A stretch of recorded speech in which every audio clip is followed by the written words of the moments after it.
Onya mejeni kajenti Iluzie selunu akuna biri Inata kwala Inakwaje kama yani no wamono Okungbali boy kajenti Iluzie bulwa Onya mebezi na nigo Okungbali boy kajenti Iluzie bulwa When the mebe Onya mebe zinani bo Okazi amaka wajina bomo Okazi amaka wajina Osili onya ma Mkenkeni Ekeke na loji kaisakalo Aji ashakata na mulu Sakebeno Aji asalebe Hasade ben na ya muzi Hobi amuze no chinimu Salebeno Inamo nama Maneme bene nama Ojeli go wevi nene Ojeli go bichuna Maneme bene nama Maneme bezina ebana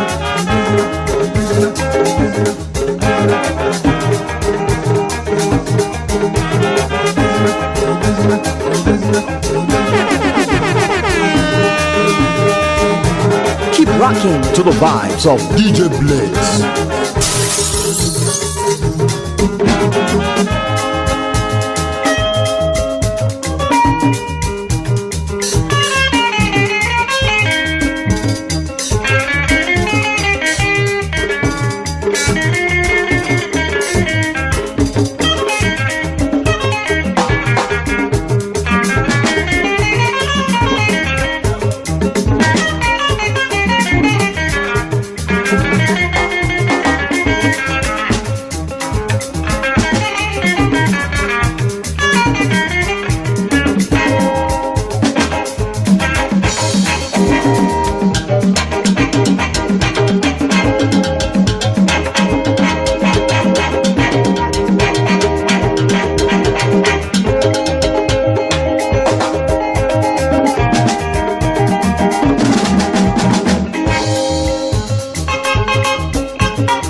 rocking to the vibes of DJ Blaze.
Inakwazia kama yana na wamono okungwali boy katienti iluzia buloa hapa onyo mebezi na nibo okungwali boy katienti jabo iluzia wolona mwanne mebe onyo mebezi na nibo okaza maka wajina bomo Agazi amaka wajini Osilio nyama Mkenkeni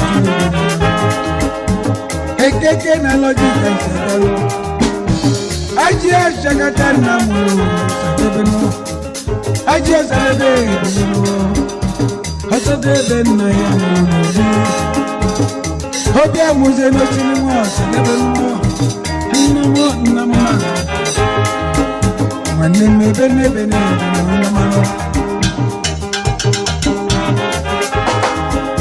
Ojeli go wevi nene Ojeli go bituna Maneme bene namano Maneme bezina ebuna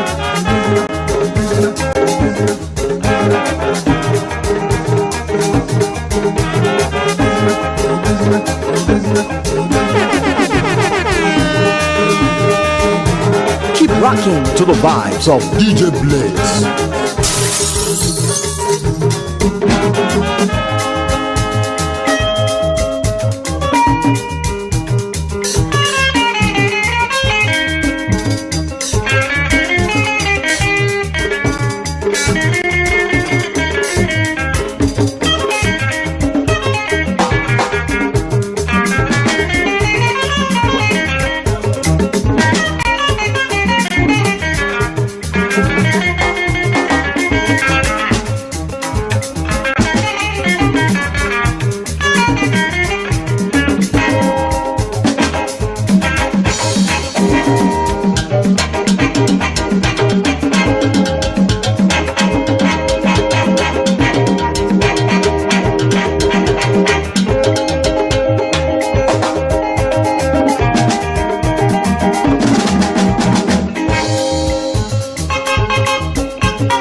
Keep rocking to the vibes of DJ Blaze.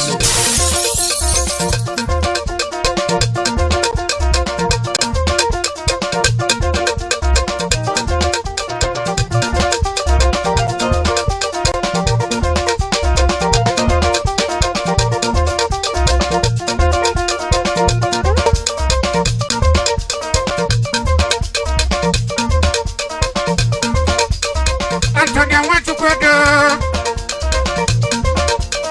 Antonia, what you could do?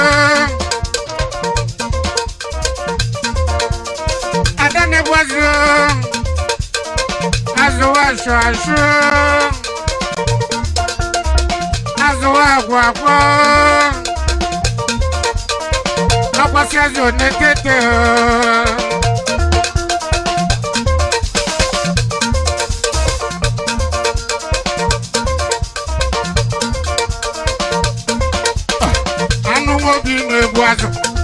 Aha, I don't want to be a boazo. I don't want to be a boazo. I don't want to be a boazo. I don't want to be a boazo. I don't want to I don't want to be a boazo. I don't want to be a boazo. Antonia, what you put there? I don't want to be a boazo. Yes, I'm okay. Yes, I'm okay. I don't want to be a boazo. I'm okay. Yes, I don't want to be a boazo. I'm okay. Yes, I don't want to be a boazo. When's the one to I don't want to be a boazo. Of course, you see. Okay, say I don't want to be a boazo. What you say about corner, man? I don't want to be a boazo. What you say about corner, man? I don't want to be a boazo. When's the one to I don't want to be a boazo. What you say about corner, man? I don't want to be a boazo. I don't want to be a boazo. Antonia, what you put there? I don't want to be a boazo. I don't want to be a boazo. I don't want to be a boazo. I don't want to be a boazo. I don't want to be a boazo. Yeah, but I don't want to be I don't want to be a boazo. I don't want to be a boazo. I was serious. I don't want to be a boazo. Oh, do not say party. I don't want to be a boazo. It is in me, I don't want to be a boazo. It is in me, I don't want to be a boazo. I don't want to be a boazo. It is in La Chaca. I don't want to be a boazo. Hey! I don't want to be a boazo. I don't want to be a boazo. I was saying, it is in La Chaca. I don't want to be a boazo. It is in me, I don't want to be a boazo. It is in me, I don't want to be a boazo. I don't want to be a boazo. Antonia, I don't want to be a boazo. I don't want to be a boazo. Antonia, I don't want to be a boazo. I don't want to be a boazo. I don't want to be a boazo. I don't want to be a boazo. What you going to do? I don't want to know. I don't want to go to no. You go where you never can answer. You tell you this well at what I say. Over the walk of the achi. As a Mokana was walk of the achi, once I was on no. Never to your ones the one to realize it. Over the ones the one to what is it going on in a who? What's the word? I'm ready to go. He has a good do. Odudu wanze wodu no. Ita kazu jana sabu jomne. Ita kazu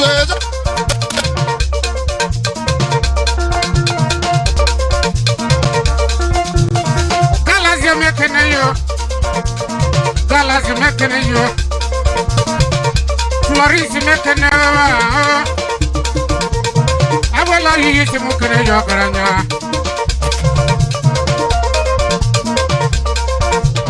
Manze wodo.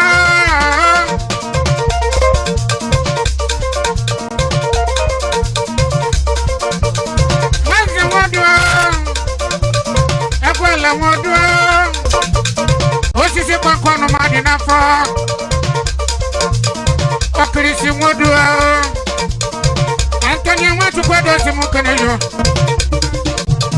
Yini shozoni bawele. Yini shozoni bawele. Yini shozoni bawele.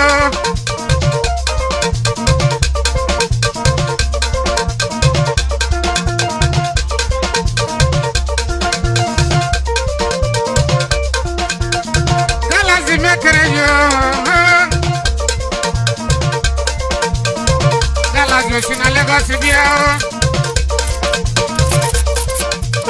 Amalo bodo yibo.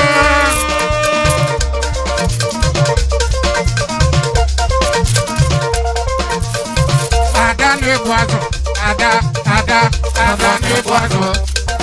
Aha. Ada ne boazo. Ada ne boazo. Ada ne boazo. Ada ne boazo. Ada ne boazo. Ada ne boazo. Ada ne boazo. Ada ne boazo. Ada ne boazo. Ada ne boazo. Antonio watu kwa do. Ada ne boazo. Ada ne boazo. Galazi bumwende. Ada ne boazo. Floris bumwende ya. Ada ne boazo. Ada ne boazo. Azu ashu ashu. Ada ne boazo. Azu ashu ashu. Ada ne boazo. Azu agwagwo. Ada ne boazo. Ada ne boazo. Ekwe jejeru. Aha.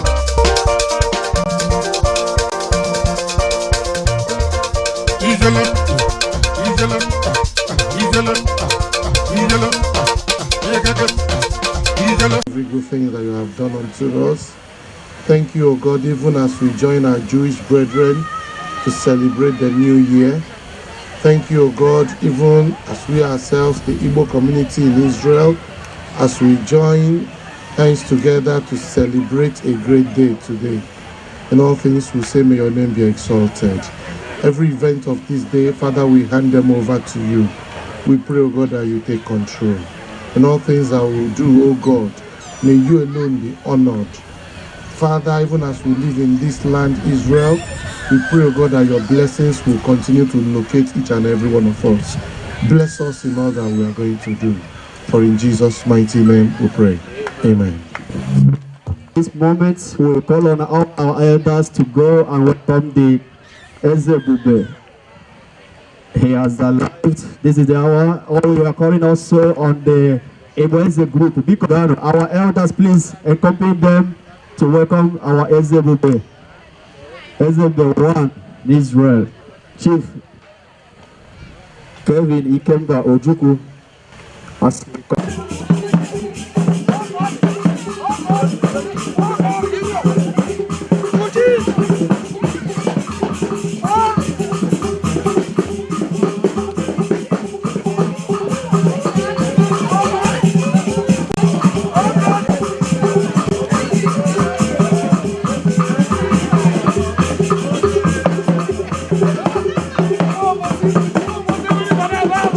Yeah.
waiting for.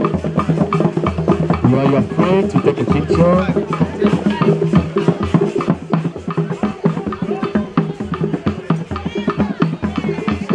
Our king, our life.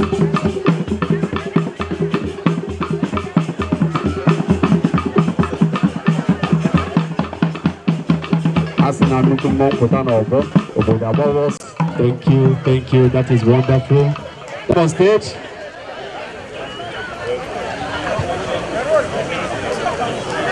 applause as he comes on stage, please.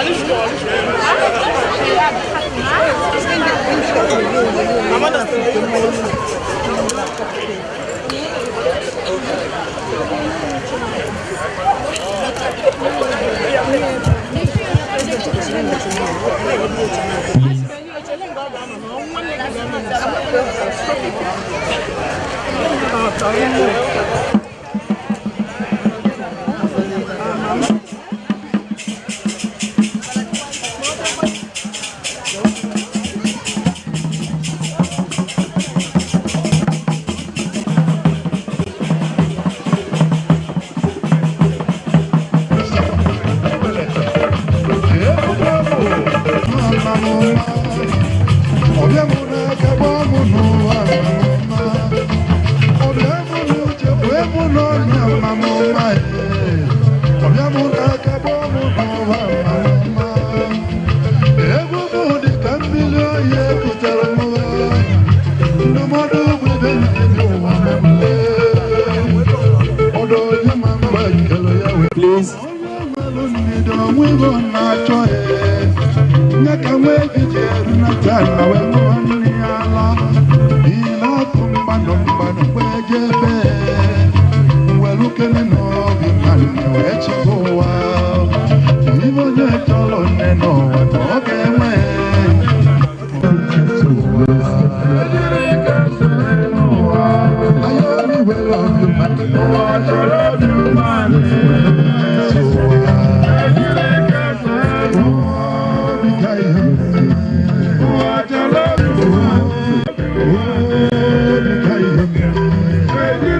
Yes, thank you. Thank you, thank you. Please put your hands together as we welcome our brother on stage. The MC of the day is Takedi Ugofuku. Over to him. Thank you. Yes, hello, thank you once again. 1, 2, 3. Thank you, thank you. Thank you to one of us to this wonderful second edition of the Ofala Soki Iriji of the Igbo community in Israel. I want to thank each and every one of us that has made their time to be in our midst this afternoon. And without wasting time, I've been introduced by my second in command. I'm still your brother, Evangelist Kennedy Ugochukwu Njoko. As the MC that will anchor this occasion this afternoon, I just want to say thank you and thank you once again. Without wasting our time, I'm going to recognize some dignitaries in our midst this afternoon. If you can look around, you can see the way the faces of our ladies are shining. Our visitors, the entire Igbo cabinets. I can see you people in a different attire today. That shows that today is going to be a special day. We just want to thank Elohim Gadol, the God of Israel, who has made this possible this afternoon, as we are celebrating a special event called Rosh Hashanah. That is a beginning of another new year. I believe that a new thing is about to happen in your life.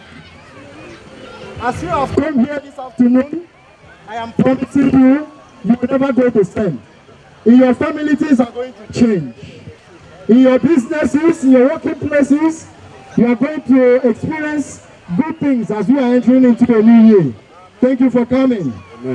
Amen. Without wasting time, I'm going to recognize the special people in our midst this afternoon. As you can see, the Embassy of Nigeria are here present.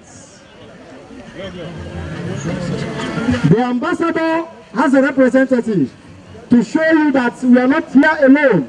You should go and they are at our back to show you that today everything is going to take place as long as our honorable ambassador representatives and the entire Nigerian embassy. They are here this afternoon. So I'm going to recognize a special person.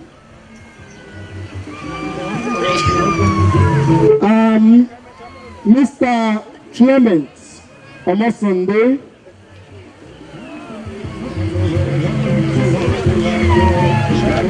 I also speak in English. So I've been noticed that our ambassador has a representative here this afternoon, and I want to recognize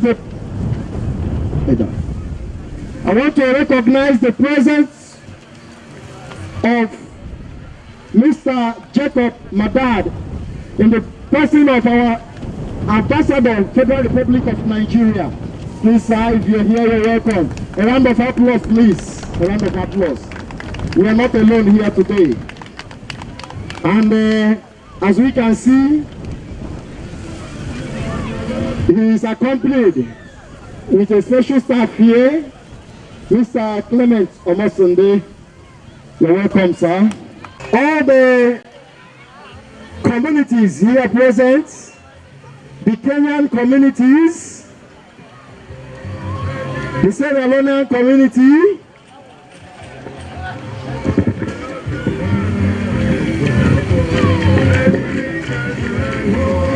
the Awamama community. I believe that their representatives are here. I can see Mr. Lucky Ijekwe, Awambama community.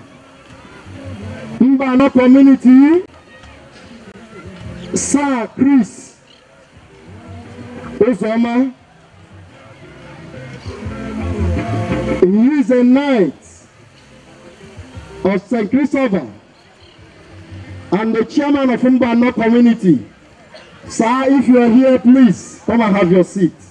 I know you are one of the officials.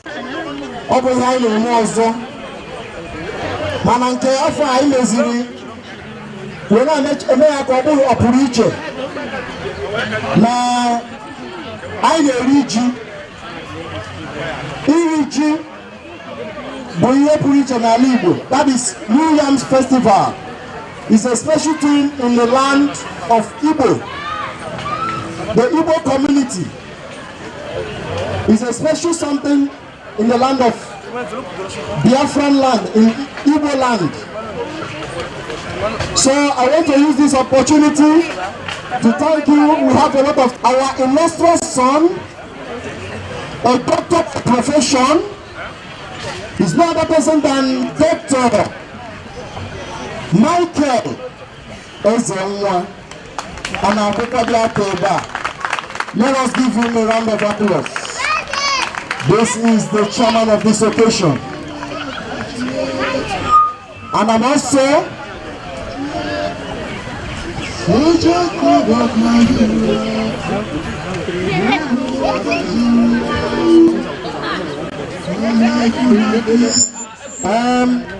I want to recognize the president of the Igbo community in Israel.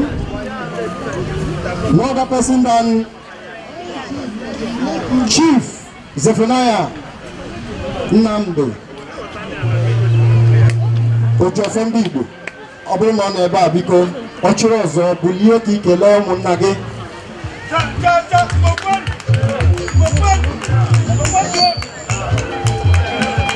Otu aka ọ dị. I want to recognize the presence of our elder, the eldest among us in this land. When we need advice, this is the man we go to. Whatever we want to do, this is the man we listen to his advice. So I want to welcome the presence of his Eugene Iwundo. Biko na ọbụla ọ na-ebe a.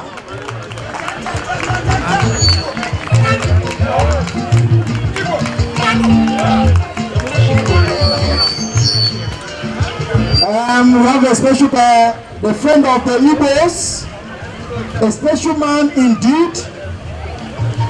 My godfather, I call him because I am loved by his family. No other person than Dr. Leon Horowitz. And all his friends who has accompanied him this afternoon. Though we know that we are celebrating Rosh Hashanah, but these people has designed their time to come and be with their friend. So we thank you all for coming. Remain blessed. I want to thank all the Igwe. Odo Delta is here. Please come and have your seat. I don't want you to be in hiding, please. Come and have your seat, Odo Delta. Come and have your seat.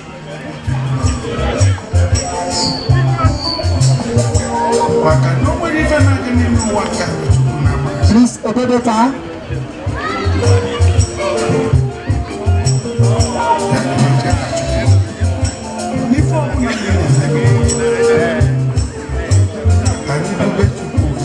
Ushers, please help me and give them seats.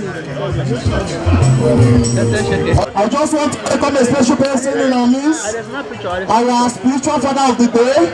But before I will do that, I want to recognize our godfather this afternoon, the man that anchors everything in the Igbo community, His Royal Highness and Lord Igwe Ikemba Oke Ojukwu, Igwe Ebube in Israel, and Akukwa Keba. This is the man that has called us to come and enjoy with him in the second of Fala and the Iwiji Igbo.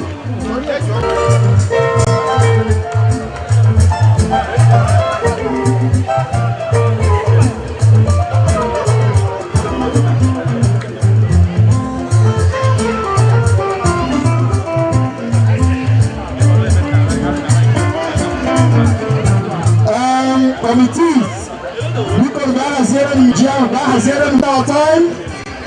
I'm going to call on the godfather of today, a spiritual father. A spiritual father among us, the man that the Lord will lead to pray for us this afternoon. No other person than Venerable Onuchukwu. Venerable Samuel Okechukwu Onuchukwu and his wife, Venerable Samuel Okechukwu Onuchukwu and his wife,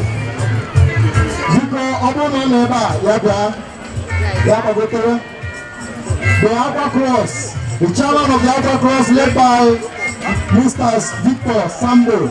You're welcome, sir.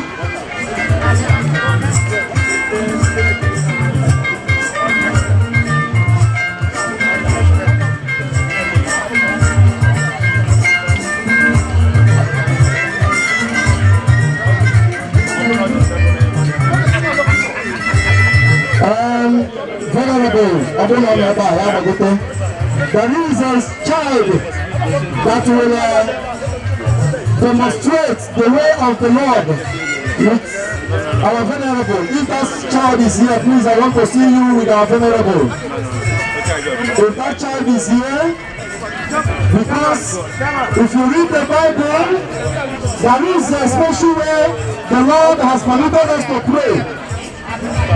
As we are celebrating the Rosh Hashanah, that child will do it for us. If that child is here, I want to see him. If that part has been played, please, I want to see that child. Come over, don't waste time.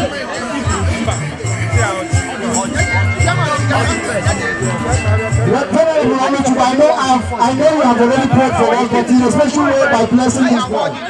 Please, sir, I want you to come over. Please, sir.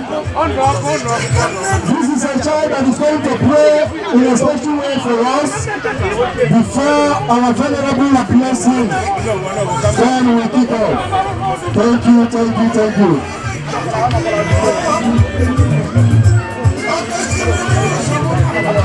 Now,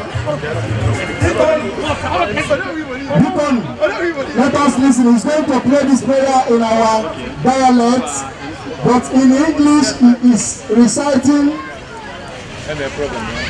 a special prayer, the Lord's Prayer. But I want him to recite it in our dialect. Hallelujah.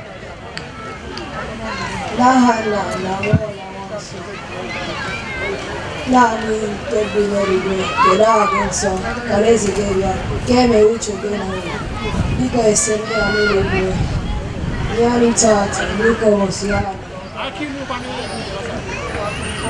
bagara ni meane biko esende bagara ni meane edu bara ni mo tamazo totai na kajo ile.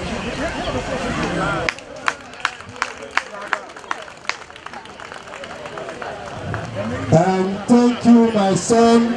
He's a child born here, grew here. He speaks English, he speaks Hebrew, and he speaks in our dialect called Igbo, because we are the Jewish from the Igbo land, from the eastern part of Nigeria. So, thank you so much. Without wasting time, we are going to kick off this afternoon by, please, I want you people to get the kola nuts ready.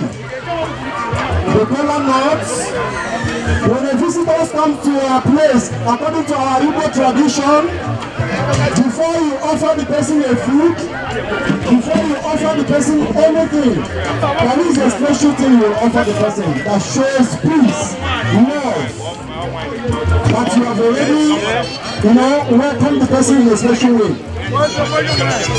This is what we are going to present to each and every one of us here present. So if the kola is ready, I want to see it here. Let us not forget that this community has a grand patriot that supersedes this community. It's no other person than Declan Umezu. Owele Mbibo.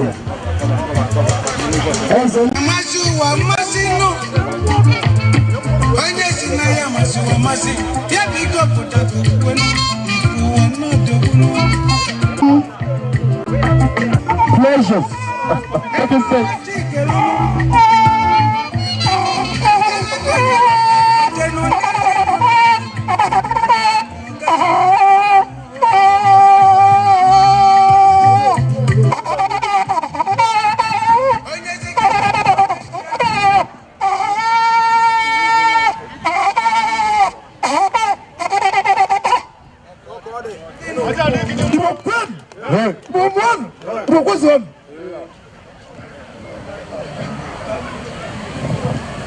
Biko, His Royal Highness, Iwa Kevin Ikembako Juku Zebendi. Nichi Akademon, the ambassador representative, Mr.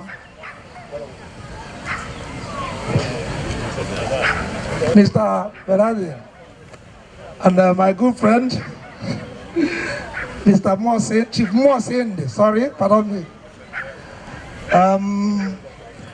Our chairman, the chairman of the occasion, distinguished ladies and gentlemen, and now I won't forget the members of the diplomatic corps. You are highly welcome to this great occasion.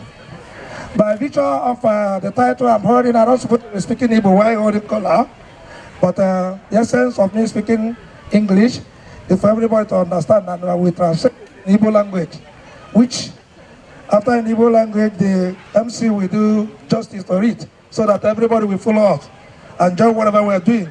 Igbo makan, Igbo kwen, Igbo kademon, and Biko kajija njam, Biko karab ya jidam jama.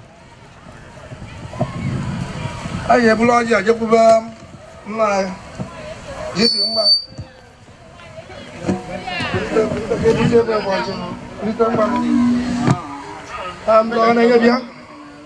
abụrụ na kanụ bịa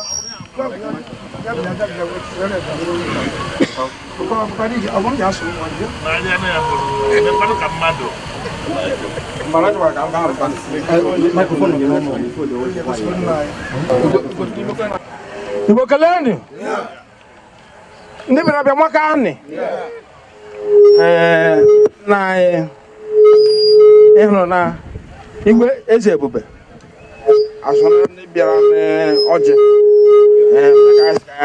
wetara ọrụ n'isi gị ngwana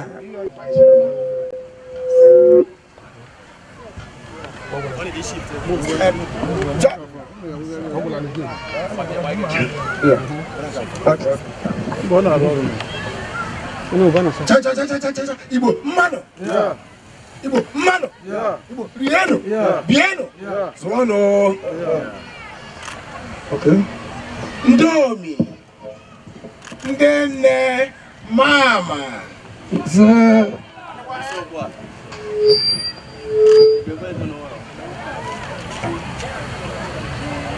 ndị bịara abịa ndị ọbịa anyị ekene m unu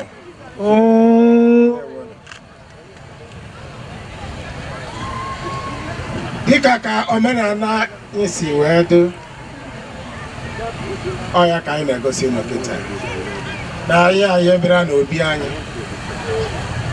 n'ebe m nwere ndị na-edu obi anyị nwee eze n'obodo a eze Ikemba Oke Ojukwu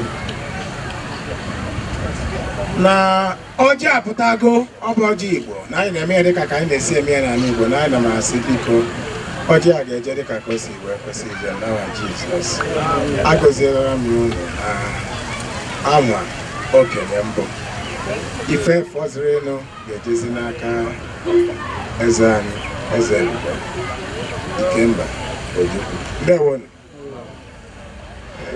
biko ọ na-abụkwa ka o si aga mana ọjị na-atụ akpị ụka ji atụ akpị maka na mmadụ agaala nwunye mbekwu na otu ihe dị mpe ife ọbụ na-enwe ife enwe ebe o ji bido ife emewu mma abụma mma iwe amakarị mma na ife dị mma maka ọ bụ na ine anya na-arụ nwaanyị ife dị unu ka ọ jọkọrọ ndị ọbụla dị mma maka na okwu sị na mgbawa Chukwu gbara ya bụ ọkwa na ọka ọ mee ife ọzọ na ọka ọ chọkwuo ya mma na mmụọ dị n'ime mma so na anyị bụ ọjị a wee na-azị ka igosi oji ọfọ ife ọbụla na nke chiama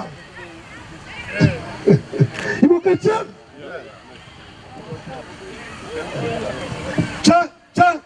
cha Igbo kwenu Igbo kwenu Igbo kwezuonu ndị nne m ama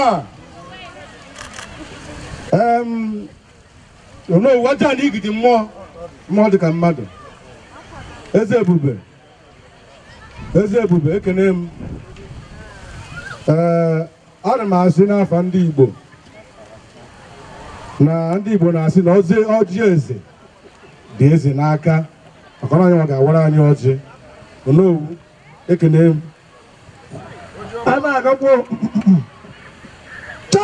cha Igbo men metụl ndị ji ekwepụ biko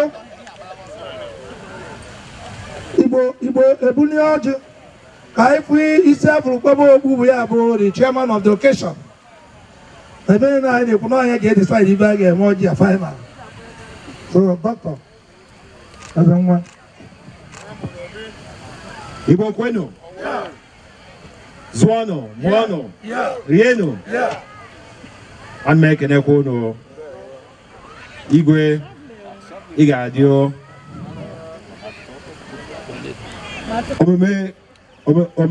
omenala ndị be anyị si na ọjị dị n'aka eze anyị na zọọ eze ga-anwa ọjị na-aga n'iru udo dị Igbo makan anyị nwere ihe niile Igbo zụọnụ biko ọ na-abụrụ na anarụkwa ikike etu esi anara ikike ndị ichie egwuregwu nke onye zụrụ onye si ya zerukwa biko adịkwa ama ọnwa anya anyị kwesịrị igosi ma na-echibi ya echi na mgbe echiwere ya wee mara ibe dị n'ọjị ọjị a igwe eze mbe a na-anara ike ka egosi ndị bịa abịa ọjọọ ka esi eme ya na iji akpọ nkịta ụkwụrụ ebe o birikarị ya eburu m egwu jebe na nke ya excellency we come with color. Thank you. Once in there, no, just okay. Hello, President. Color is here. Have a color. And we have color here. Now. Okay.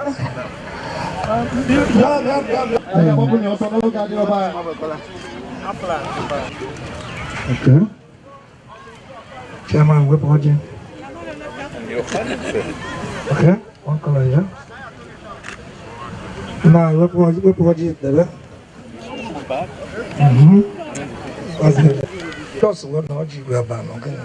When a visitor comes to your house in Igbo land, these are the first thing to give to you. Ojiofo, whip origin before you put your legs, a origin on one. Cha Igbo kwan. Cha Igbo kwan. Igwe weze bubana ya bataba ke. Igwe weze bubana ni bataba ke. Wese ka bataba ke so batalo otisi. Yakana na ki boje na to ma wa bia ko Igbo kwan. Igwe weze bubana ya kada na bia lu ke. Do wa ka na ntino ko boje ke pero ko ko wa bia kalio. Igbo kwan. Igwe weze bia. Oje abia. Ora bien no. Ai toji.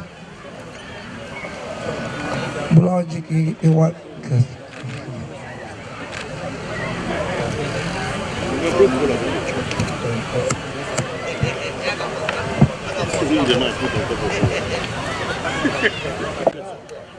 Cha Igbo kwenu. Igbo kwenu. Igbo asimono kasiano. Nigeria kwezo ono. Ono for na opasaka la ke lugo. Na-eji m ọjị n'aka ana m asị na Kahara bụ ụmụ Igbo gbakọ n'ebe a na okwu unu ju ya bịakọrọ eji wee na ahọ n'osesa na ha na-eme n'onye weta na ihe ọma dịka ọ dị na n'etu esi agụ ahọ na nke anyị bụ ndị Hibru ọ ahọ 5779 na-agụta ka a na-abanye 5780 tata so na aha ọfụ ya na ana m asị na ihe ọma ga-emerụ nwoke merụ nwaanyị na anyị ga-adị ka echi na echi aha agwụ na Kahara bụ ụmụnne anyị na anyị bụ Igbo ga-ejikọ ọnụ na anyị bụ Igbo ga-ewere ụghara ata wee nọkọ ọnụ maka na emume nsọsa na-abụ emume eji eguzobe Chineke dịka eze maka na mmadụ abụrụ eze na Chineke bụ eze ka anyị niile bụ ndị Igbo nọ n'Israel ka anyị jikọọ n'onwe anyị ọnụ bụrụ ofu bụrụ ụmụnne ọ ga-abụ anyị n'ọrụ mamịrị ka ọ gbara anyị ụfụfụ ana m asị ndị ji ofe n'isi ndị ichie m ana m asị na unu ya adị ka echi na echi ahụ agwụ asị na njọ nọ n'ihu n'ụlọ ya nọ n'azụ ndị oriakụ ndị osodi akpa akụ unu abụghị ndị oriakụ nọ ndị osodi akpa akụ unu bụ asị na ọbasị nne ya na-edu unu nwunye ya na-eje na-abata Chineke ya edu unu na nke duo unu na afọ duo unu na nkwọ ana m asị ndị ụmụnne anyị ndị Israel bịanụ ana m asị ezinụlọ Horovis Chineke dubu unu ka anyị niile taa ọjị a ka anyị taa nọ ndụ bido kịta ruo na mgbe bio gbekere m unu unu n'anya unu afọ nwere mmanya ọkụ dị n'ihu ebe a na-emesie anyị ga-enye nna anyị ka ọ tụpụkwuo ya bụ nze iji na-ewu ndụ ka ọ tụpụ nkwụ ka ọ fọsọrọ ibia wee lee gbekere m unu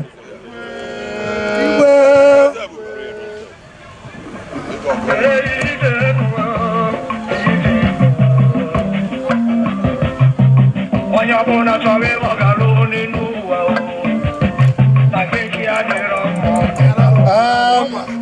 ka biko biko ka a na-emuve emu biko eyibugbo m nkwụ akpa nte mana igwe si ka ime ka esi eme ya na a na-atagha anya ebi atagha ngwado eme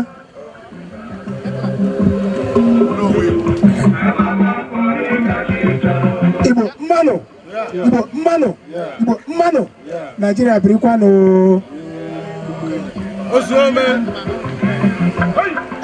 nke a bụ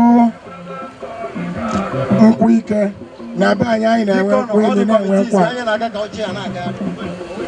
na be anyị na-enwe mmanya ngwọ nwee mmanya nkwụ bifo mmanya ngwọ mana kịta anyị nọ n'ala bekee anyị jiziri nke a were sị mere ma mmanya nkwụ ma mmanya ngwọ na anyị na-asị abasị bi n'elu Chineke nna onye anyị na-akpọkusi ya biko na ụmụ gị ezukọtago n'ebe a maka nkwụ a kịta na onye ọla ga-eji tụcha ọnụ na anyị na-asị goziere ya n'aha Jizọs na anyị na-asị nna biko goziere anyị obodo Israel anyị nọ na ya goziere anyị obodo anyị bụ obodo Igbo goziere anyị obodo anyị bụ Nigeria in general goziere anyị ụmụnne anyị niile ma ndị na-achọ udo nna na na-asị gị biko ka anyị na-eme na asị goziere anyị ihe ndị a onye ga-ahụ ya ṅụọ ndụ nweta ahụike n'aha Jizọs nweta ọmụmụ ogologo ndụ na ahụike nna na anyị na-asị ya gozie n'aha Jizọs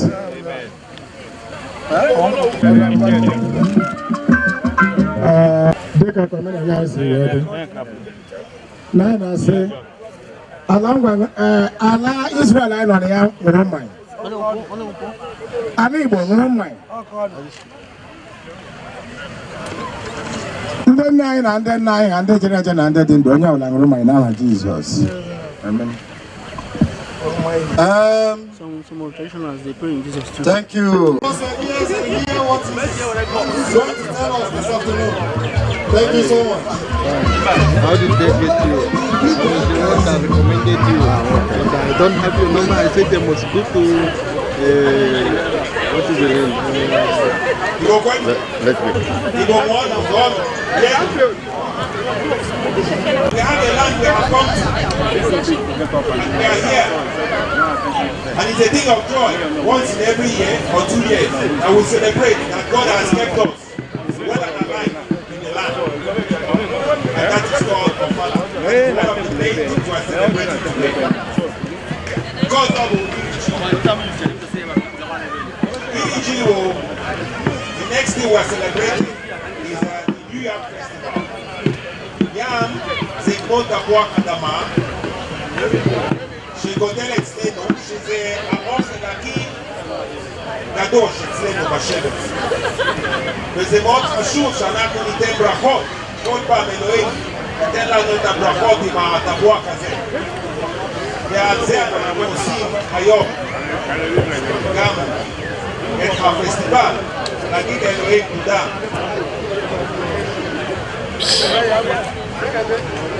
Ima, Ibai. I didn't need no Bouddha. And I can't make all look, I was in a corner. I know you go, I went back and I was in a corner. Never corner.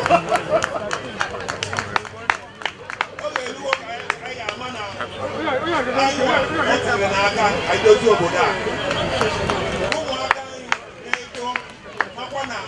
I want to go deeper.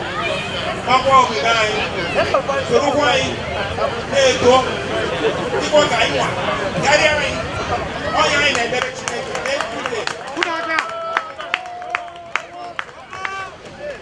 So how are you? I can try and make the job. Obodo mama. I can walk obodo di obodo. What was the men over there? I can never obodo ibo. So, biko, mo wa nini yen tuono. Kaina kaniro. Thank you. Before I will call on the president of Igbo community to come and render his address, I just want to recognize another special person in this land and in our community. As we can see that our chairman is a doctor. He has a brother in this land who is also a doctor. That means Igbos will have everything, and our young generation, the young youth, have something to emulate. I just want to recognize a special person in our midst, the brother of our chairman, Dr. Leo.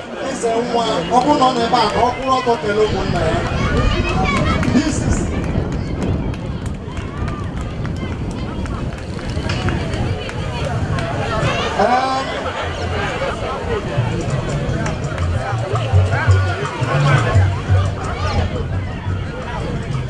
we can see that we have a special person. The Igbos in Israel have a doctor.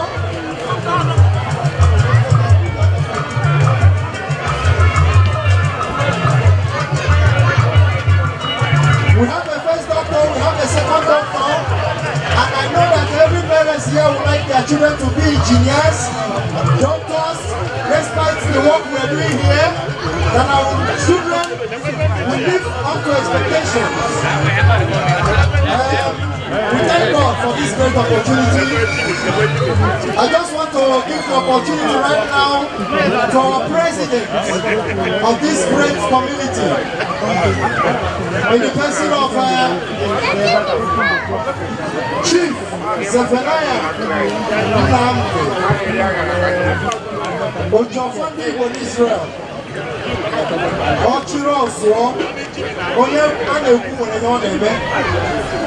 Before I give you the microphone,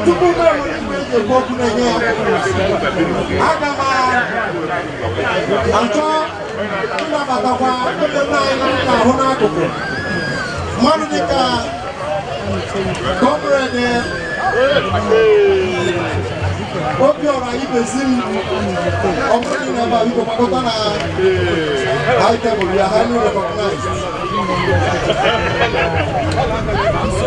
Coordinator of and I can see a special person in our midst once again. The patron of our cross, in the person of Mr. Patrick Udo. He's in our, Mr. and Mrs. Patrick Udo is in our midst. You're welcome, sir, upper cross.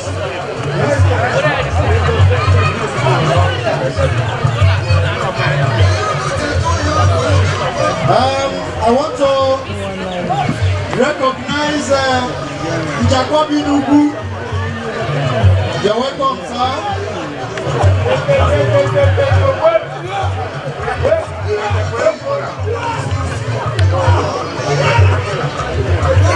Jacobi Nubu.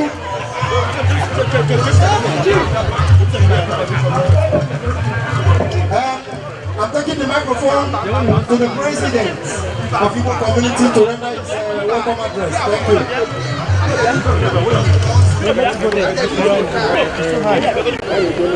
you. Or just a welcome address. The welcome address. The second of all, and the New Year Festival of Ndigbo in Israel. Welcome address by the President, Chief Zephaniah Nnamdi, Ochiro Zone 1 in Israel on 30th September 2019. Ibokwenu, Ibokwenu, Ibokwezuonu, His Excellency, Mr. Enoch Debuchi, the Ambassador of Federal Republic of Nigeria to Israel, members of the diplomatic corps, representatives of other nationals, His Royal Highness Eze Ebube Kevin Ikemba Ojukwu, Eze Ebube 1 in Israel,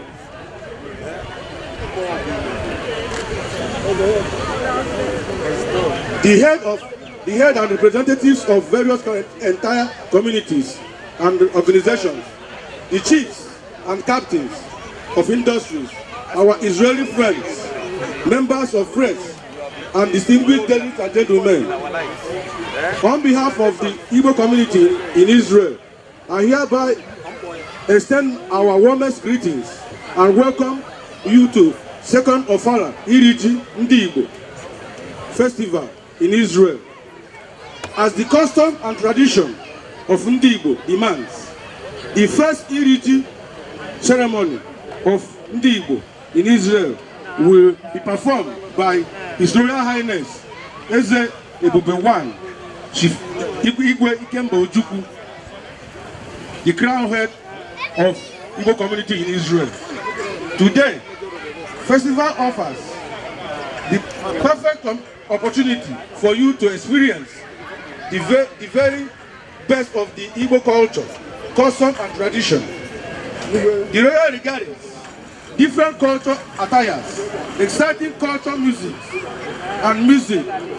dance, foods, drinks, and beautiful exhibitions will be to you to understand the history.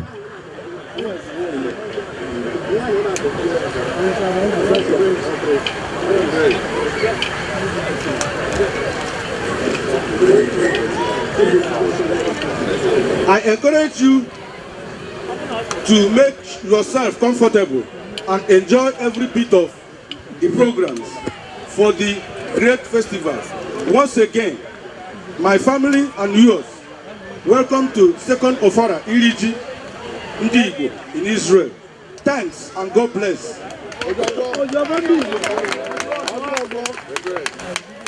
Thank you, the President of Igbo National Congress. As of now, we call it Igbo Community, registered in the land of Israel. We have come to the reason why we have gathered here this afternoon. I just want to once again welcome all the communities. The Ohangwa community, who have been able to call on you people before. Our Mama community, Mbise community. I know you have representatives. Please, if they are here, I want you to let me know so that you can have your seats.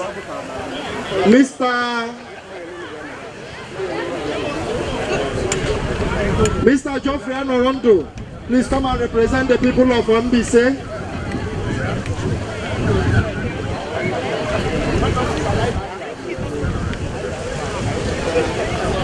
The Catholic welfare, please, I want to see the representative. My brother, please come over here. Don't wave me hand. I want you to have a special seat.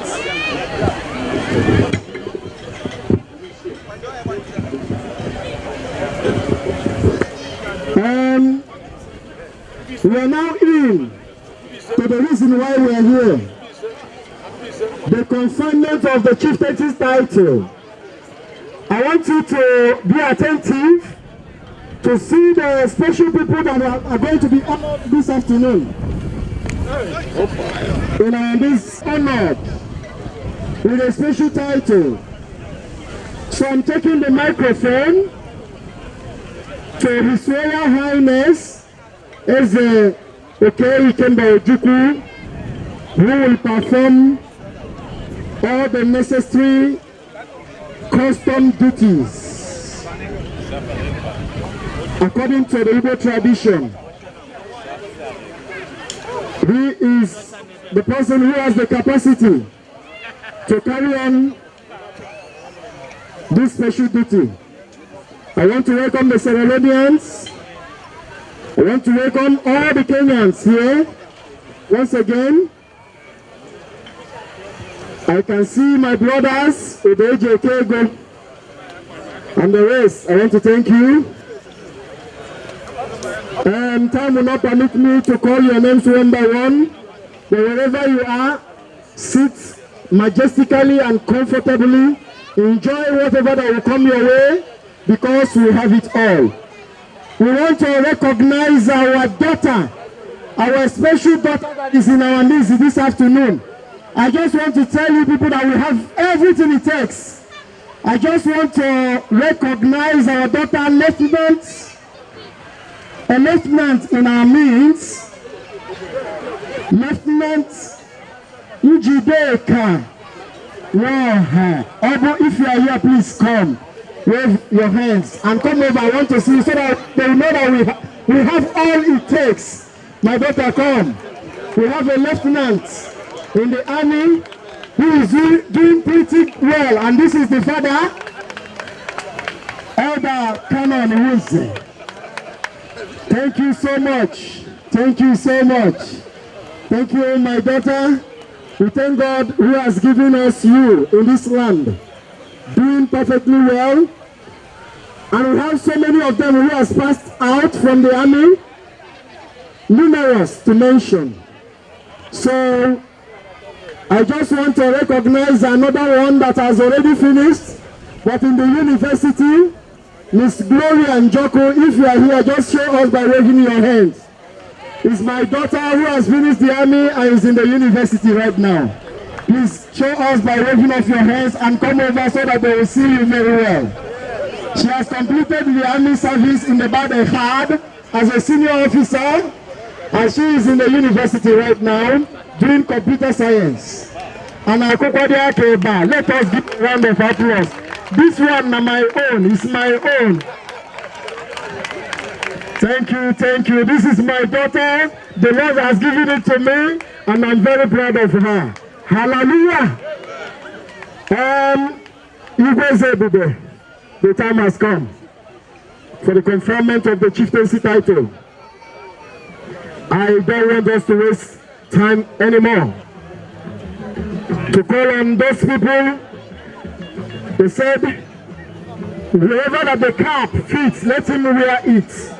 Today, we are going to see a special person in our midst.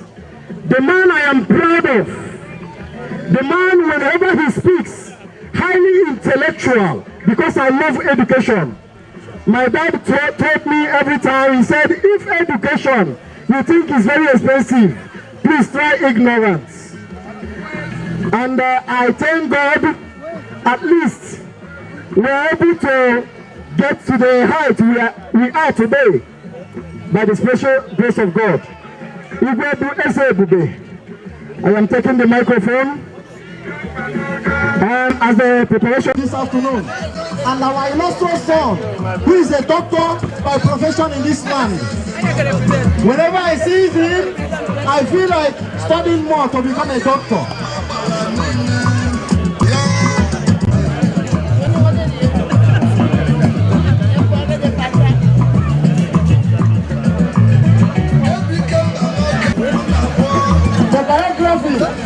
Of this special man in our midst. Please listen attentively. We don't give somebody title just like that, ordinarily. You must learn to give him the microphone to read out the biography of a special man in our midst right now. Thank you. Thank you,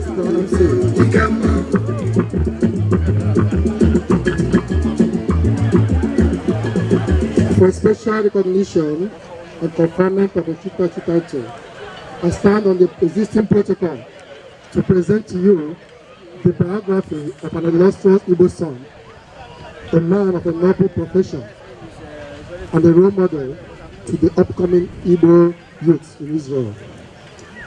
He was born in Ukraine in the year 1972, while his father was still a medical student. His mother is a Jewish Ukrainian. When his father finished his studies in 1974, the entire family relocated to Nigeria.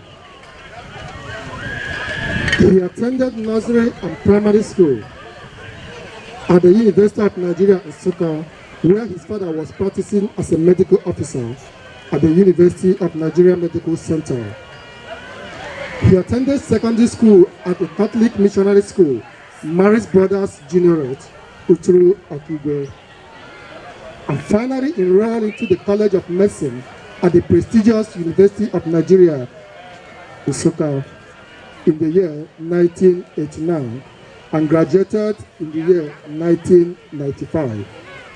He did his housemanship at the Nnamdi Azikiwe Teaching Hospital, Anambra State, and his National Youth Service Corps at Sokoto State, Northwest Nigeria.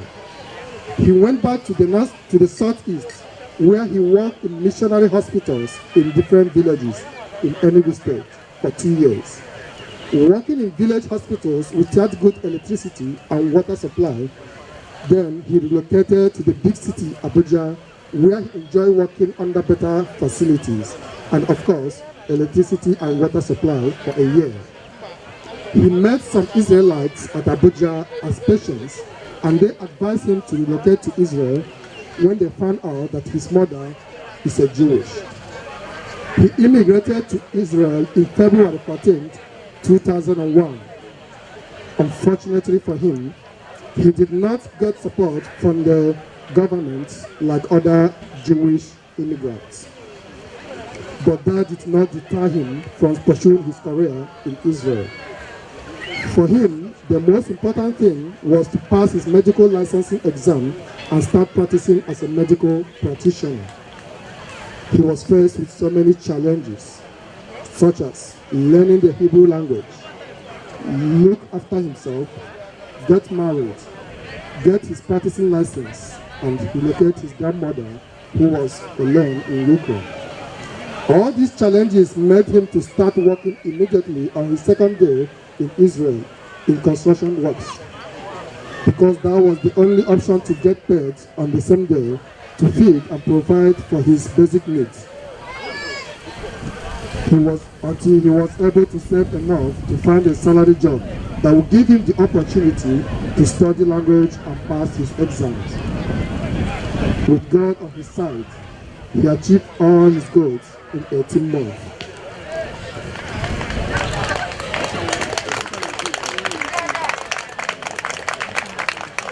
And had his first daughter in 2003. Ever since he came to Israel to date, he was never unemployed or sacked by any employer. Having created a good foundation for himself, he knew it was a matter of patience and hard work to get to the top. With God's grace, he worked his way to do his specialist course in the biggest and best teaching hospital in the Middle East, Tela Shemel Hospital. He got a job in the big and best private hospital in Israel and bought his first property. He is presently living with his family, the mother, the wife, and 3 children. He also practiced as a private consultant and anesthesiologist in Tel Aviv. He decided to come back to his root, the Igbo tribe, to make his humble contribution to his people, which includes to help create unity among them, to create a forum where his people and the family will have a place of belonging in Israel, to help Igbo children like him to know the rich and strong their roots are, to assist new immigrants and show them the way forward, that we may live together in peace, to enjoy this country as much as back home, and to stand together to overcome the hostile and unfair environment we find ourselves. His goodwill messages to his people. He said that he remains humble and will continue to do his best for the betterment of our presence in Israel, and most importantly, enrich our children with our great culture. Thank you, and may God continue to be, not only with us, this world be a beautiful place for the entire humanity in our planet. Amen. Igwe Ezebube, the elders and council, ladies and gentlemen, I present to you Dr. Michael Nnamdi Ezenwa.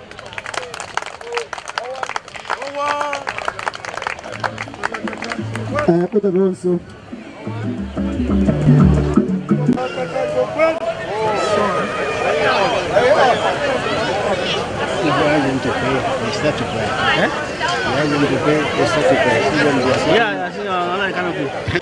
Igbo kachasị ambiko asụsụ ọjịọfọ ọjọọ ọjịọfọ pụtara ego n'oge Igbo ji akpọ pụta karịa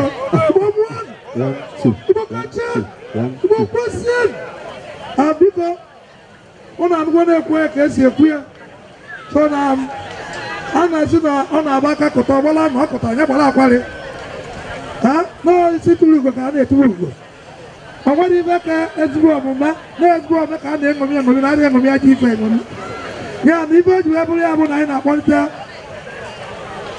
Prince Dr.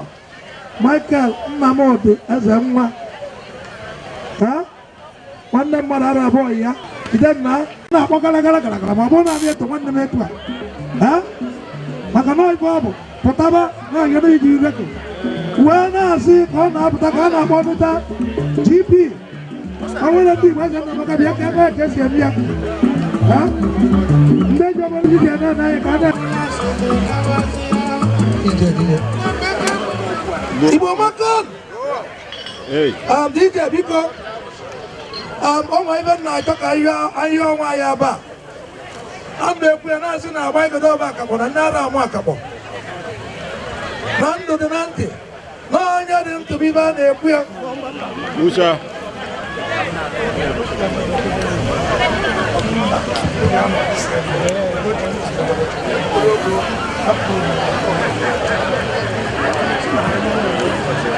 biko obibe na-ayọ anyị ka nke anyị dị ya ka anyị na-ene anya Jona onye ahụ si ị ga-enye anyị 500 shekel na Palace 1,000 ma ebe etu anyị kpọrọ ya Igbo makan Igbo fon Igbo kweson Igbo zebe ịbụkwa na ife ejiri enye ife agbanaka ejiri enye ya ịnụ nwoke ezu wee kọọ maka nwanne anyị nwoke na Igbo enedazigwe wee rọcha ya ndị ichie jee n'ime obi nyochaa ya na ọ na-abụ onye akpọsị pụta chibie na-atụ na ya tụfu n'olu ya mana nke mbụ bụ na ịma na eziweta agwa dị ya na onye aga ji ije na ara echibi echichi onye nwe ka akpụ ya bụ onye agwa ya da-esu anyara echibi echi so anyị wee sị dododo n'olulu ya so ka ichibi ya nya na ka anyị na-eme ka ọ dị mma cha Igbo kelenu Igbo lienu asị m unu kasịanụ ndị ichie ndị ji ọfọ n'isi unu fụrụ onye nọ m n'ihu dịka esi wee nechaa ya anya wee kwuo na o tozuru ọ bụrụ unu gee ntị oge akụpụtala iji ya na onye ya n'ụwa na-adị m ka ewepụ ofu ihe aka m asị ka ọ bụrụ mana ọ ya abụ m so na anyị enegoghị anya wee fụ na etozuru ndị Igbo wee nechaa anya wee sị na ị ga-akwụrụ n'ilu anyị bụrụ onye ụmụ anyị ga na-ene anya na omume ya ka na agụmakwụkwọ agụrụ ka na ihe ọma ị na-eme ndị Igbo wee nechaa anya wee kwuo na a ga-eme ka ịdị ọgụ so na anyị na-eme ka anyị mee ya ka ọ dị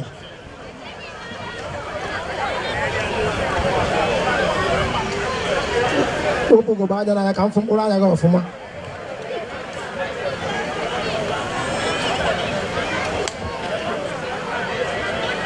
ana m agbanye gị mgbaaka n'aka nne gị na-agbanye gị n'aka ekpe gị maka ofu aka ahụ ejide n'aka na ọbụla ejide ihe wee were aka na-anyenye gị n'onu dịka onye ichie anyị bụ tata na onye Igbo chọrọ mma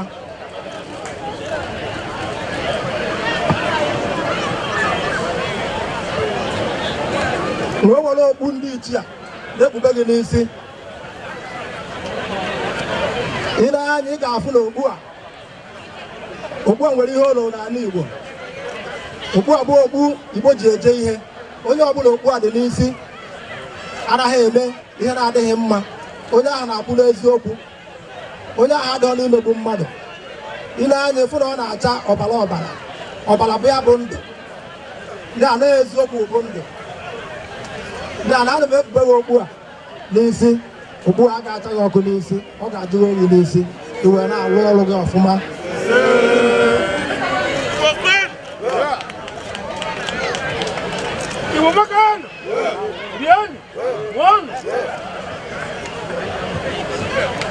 Mgbe nwere mkpa alụ a na-etinye gị n'aka iji die n'aka nne gị. Ile anya ịma na Igbo bụ enyi. Ile anya ịma na ihe a ji n'aka bụ ihe enyi ji eme ihe, bụ ihe enyi ji agba ile. Na iji die n'aka na ka enyi ji eje ọgụ, na ka enyi ji eme ihe. Ihe eji esuwu ajọ mmụọ were esuwu ajọ mmadụ wee were ya na-enye gị n'aka. Ndị Igbo wee nechaa anya tata wee na-asị nọọ nke nwa bụ ọnwa na-etiri ndị Igbo nke izizi, ọnwa na-etiri ndị Igbo nke izizi wee were ya na-enye gị n'aka, were aka ndị Igbo rie ọnwa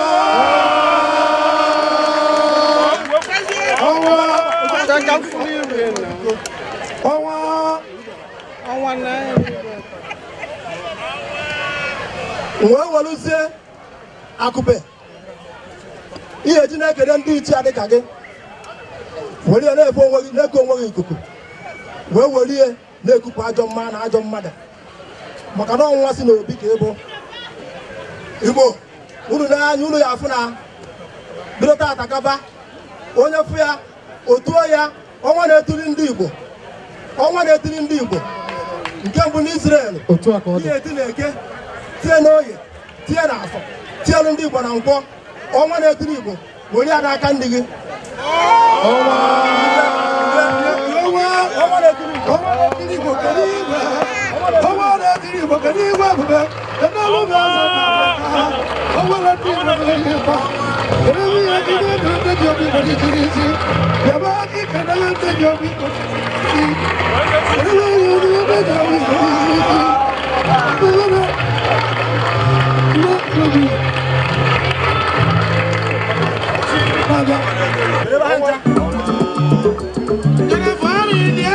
Otu a ka ọ dị, ọnwụ nwa ya iji eje mba, ọ tawa n'ike na ịma ebe ị ga-aga. In terms of medical, ọ ga-ama ihe ọ ga-eme, ihe aga nke ọma.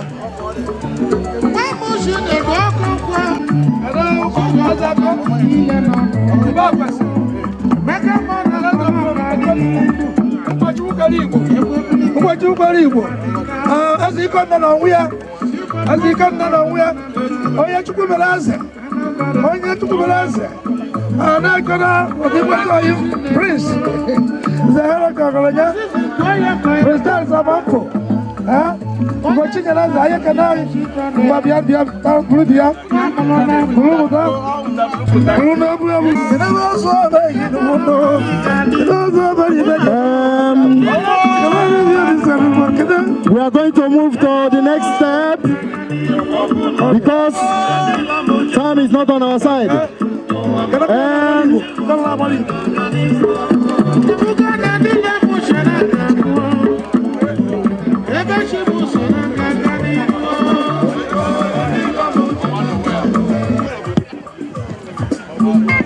Next person, okay.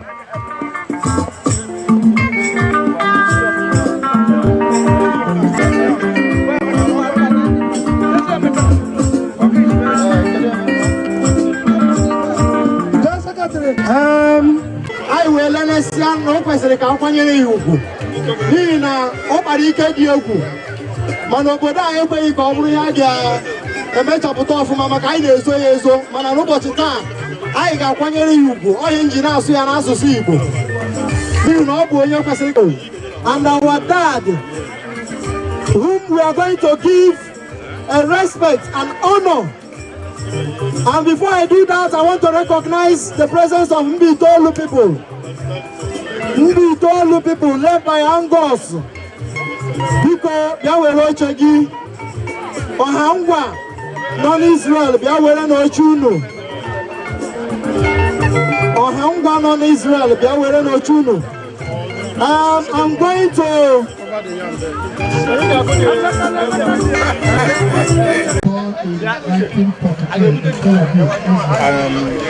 We all gather here today in the honor of our ancestral culture. This is the cutting of the. This is the yam. We call it ifejok. So we all gather here today for the fala and the cutting of the new yam. So as you can see, the people that gather here today, they all gathered for this special event.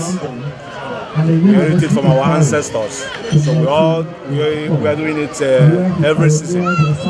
So that's why we are here. That's why you see all these people that gather here today. So as you can see, the yam, and in a very short while, the king is going to cut it. And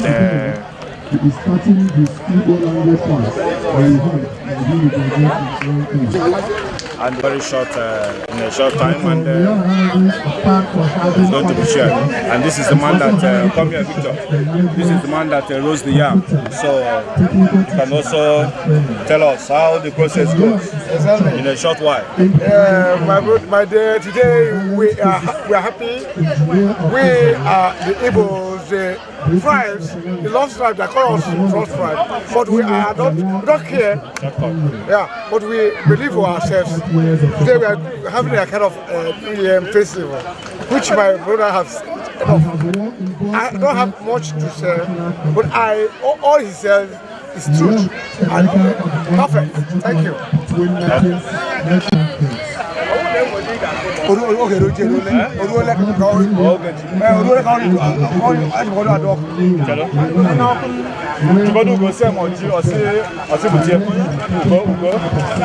Of the humanitarian world was pricked by the horrific picture of children dying of hunger and starvation.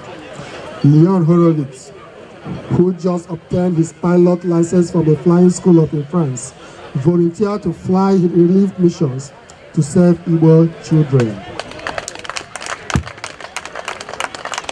Dr. Leon Horowitz is a kind-hearted man who risked his life to serve starving Igbo children. We are very grateful to God for bringing us in contact once more with this special brother of Igbos from the distant or foreign land. For this unique gesture, for this unrivaled generosity, the Igbo community in Israel is honoring him with the title of Wanne the Number, one of Igbo land. Wanne the Number called Ezioku. Dr. Leon Horowitz is married to Franciosi Horowitz, and they are blessed with 2 grown children. Neil is a senior naval officer at the Israel Navy, and Natalie is a professor in an American university. Ladies and gentlemen, I present to you Dr. Leon Horowitz This is when we are talking about metaphysics, here only here. He lectures to different universities in this land. You want one? Already the man. We die. People. No. People. His Royal Highness. Mama. Yana I am told people. Yana I am told. People. His Royal Highness. Iwe bube. Eza ndibo bulubulu. Ndi chia ekere mon. Biko azebe. Oya manero bo rio. Ezo pa ndi Igbo. Diki Igbo si eme aya tunesugo. Nya funa ife niile a na-eme dị mma n'ọnụpụta ọhịa anyị. Anyị wee kwụsị na ga-akpụ ekene ya na ọ na-abụ etu nwoke na nke ome ike adị ya na-emekwa ọzọ. anyị wee na-ayọ na anyị ga-echi bọọlụ akpa ojo na onye ọrịsị ka ọ bịa pụta aba were aka kpụọ ogbu maka na ife ọ chọrọ ka ọ mee wee na-ayọ Chukwu na ibe niile anyị ga-eme ibe anyị aga so eze egbe mere anyị ebere ka ikpubi ya n'olu ya elu Igbo ekene m unu Igbo lienu Igbo asị m unu kasịanụ ndị ndem ama I think I have to speak in English a little bit so that Leon will understand everything. Like your autobiographer read, he said that today you're starting your Igbo language school. Just like in your autobiography, you came out in first class in most of your studies, so we know that when we teach you our language, you will also come out in flying colors and in first class also. Well, the Igbo community in Israel recognized you exceptionally because you're a kind-hearted person who thought about our community in the most difficult period in our checkered history. And we want to honor you today. The title that we decided to honor you with is Nwanne the Number. Nwanne the Number literally means a brother in a foreign land or a brother in a distant land. Because you are not from Igbo, but then you find a place in your heart to reach out to us. And we thank Hashem that we are now in this country. And we know that whenever we come to you, you always help us with advice. So, with my cabinet of chiefs,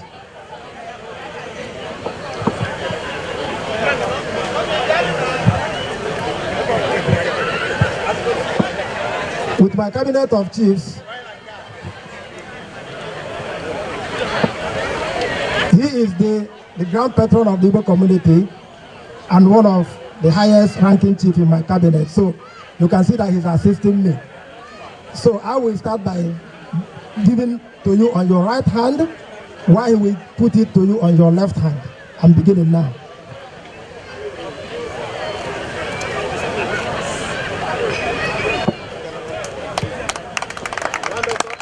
Now you have it on both hands. Because for you to hold anything, you must use two hands to hold it firmly. When you were piloting those planes, you were holding them with both hands. And you did marvelously. I am putting on this special necklace. They call it Aka. It's a symbol of authority. In my cabinet of chiefs, you are now one of us. Whatever we are, you can be like this and you can put it on and you are always welcome. It's part of the authority that we are conferring on you.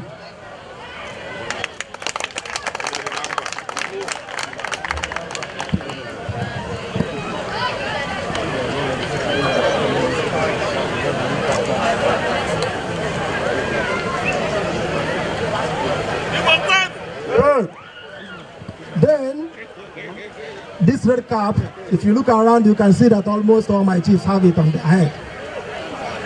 It's a sacred symbol of authority also. Not just anybody can put on this.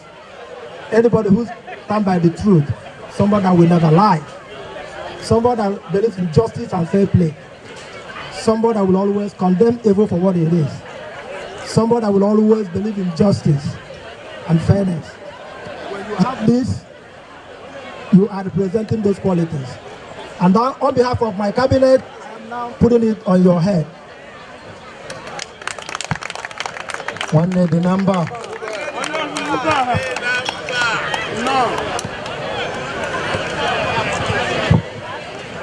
Finally, I'm giving you your own traditional fan.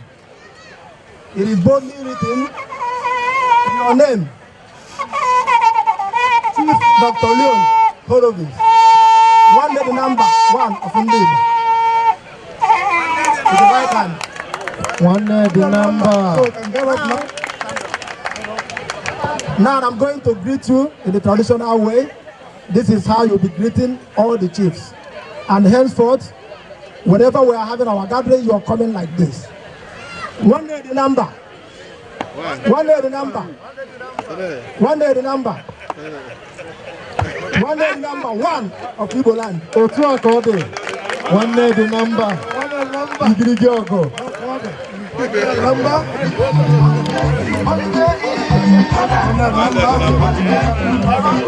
I na-ekele Chineke n'isi ya nwoke ji aeroplane akpasa ọdụ.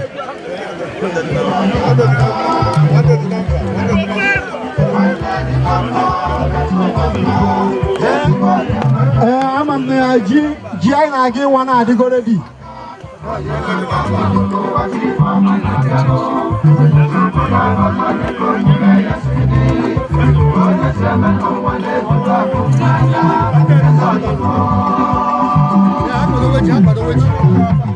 Biko na akwado na jiri ka ga-echiwe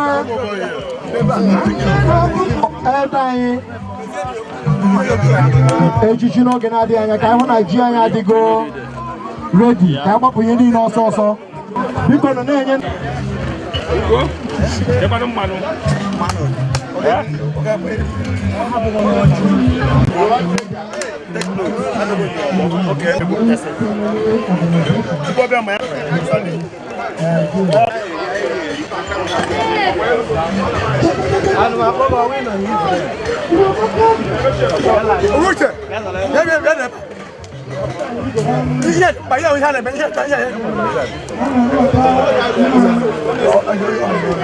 Only guys that want to say, "Biya biya biya na no maki bi na koji." O ka mma mbo na aka ota ji na enye ka ọ na ata ka ọ na amala otu ya. I went there, we seen Zozo na Matata.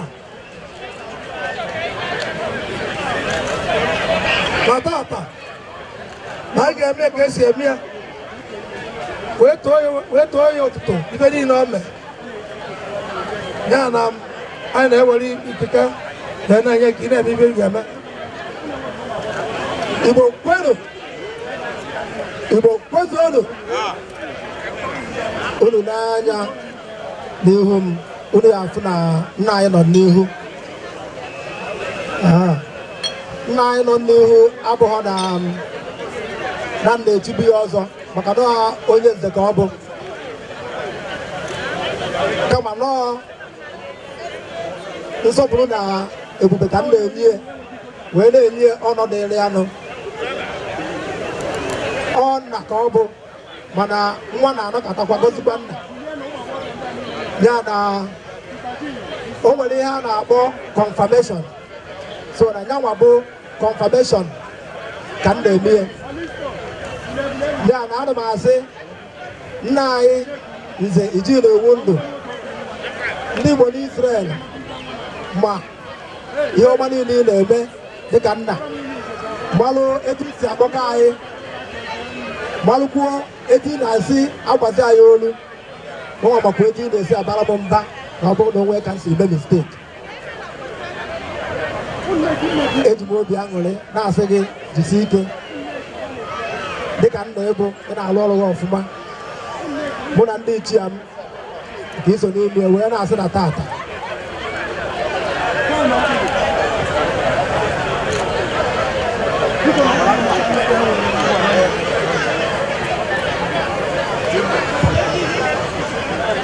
ana m agbanye gị ihe a n'aka nne gị ka ị wee dịkwa n'elu ọgọ edigolo wee na-asị nze ọzọ eze nna Amaka the grand patron biko gbanyere nja n'aka ekpe ya. Ịgba na anaghị eji ofu aka ejide ihe, eji ofu aka arị elu n'aka na-abụ ka eji ejide aka na-abụ ka eji arị elu. Ya na aka na-agbawo abụrụgo dịka onye nze dịka onye echi anyị bụ. Wee na-anyaba gị aka n'olu gị iji wee dowe ebube dowe mma dịka onye nze bụ.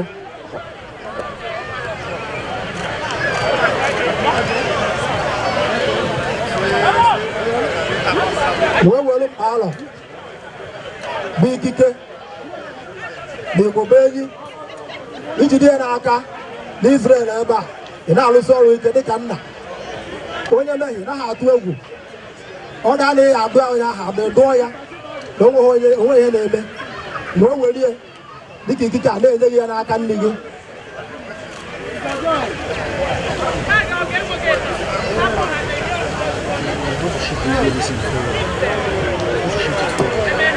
wee were okpu a na-enyekwaghị ya n'aka si gị were aka itinye ihe onwe gị n'isi maka na mbọsị oge ndị Igbo merụba eze nọọ ndị ka ha sikpụ ime okwu n'isi ya na ejikwa m ikike a na-enye gị esi were aka gị bụ iri onwe gị biko dịka a na-ekpughe nze Eugene okpu ndị mba nọ n'ebe a biko pụtasịanụ ndị mba nọ n'ebe a pụtanụ ka anyị gbara nọ nna anyị ugwu dịka a na-ekpughe ya okpu ya ndị mba nọ n'ebe a Yo, hello.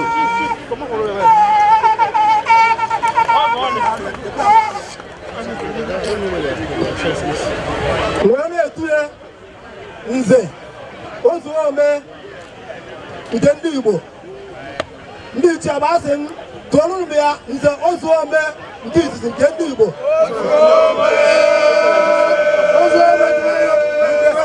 ozu ome kedebe ndị Igbo kedebe ndị Igbo ozu ome kedebe Igbo kedebe Igbo na ozu ome kedebe Igbo ka ọ dị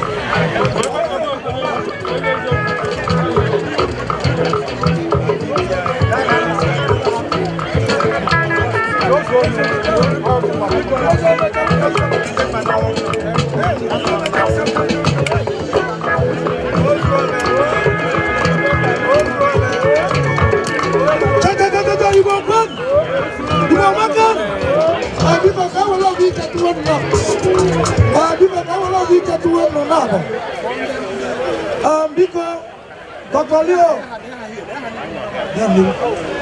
Dr. Leonard, I don't want to have a few testimonies. Because come front. Come front. I never get your photo.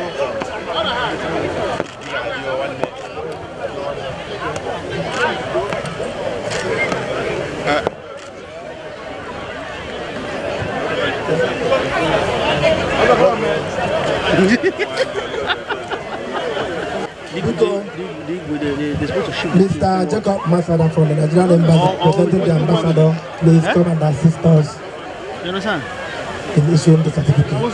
Thank you very much. So, first on the list is Chief Dr. Michael Ezemwa, one of Israel. Oh no! Oh no! We have video.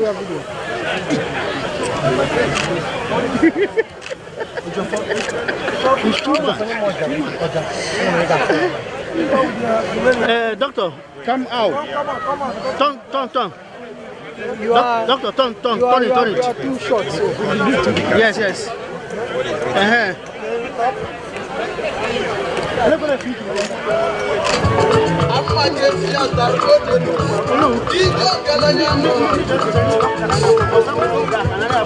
Guys, I'm going to be now.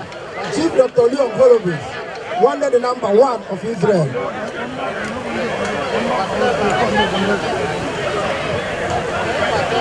Very nice.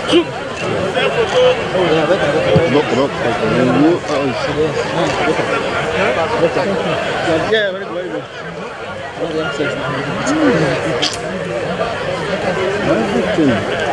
One of Israel. Again.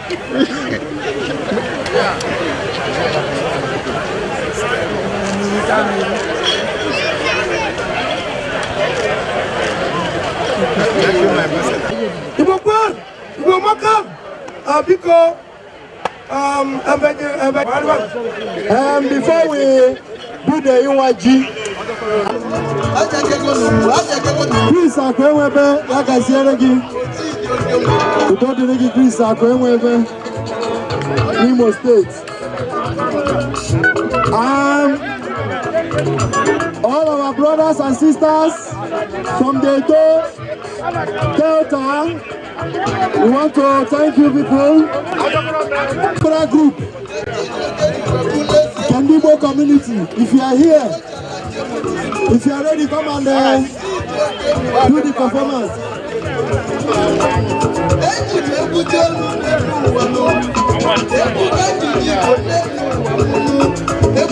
All the Senanonian community led by Alhaji Suare.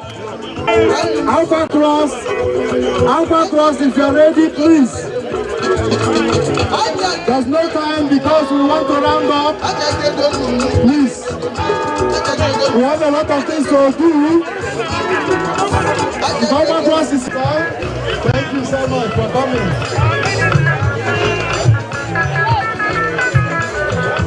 Alpha Cross, if you are ready, please go with the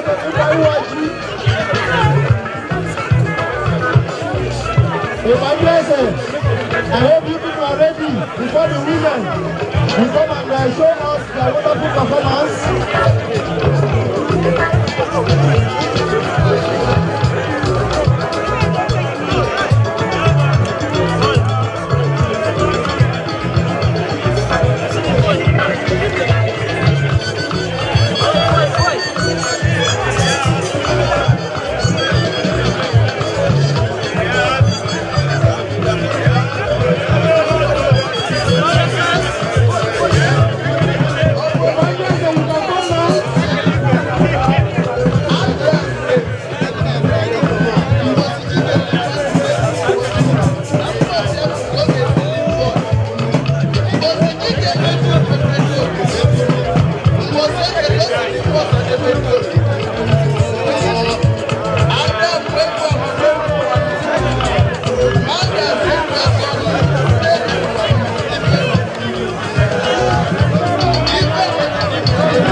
one eti lọ́la.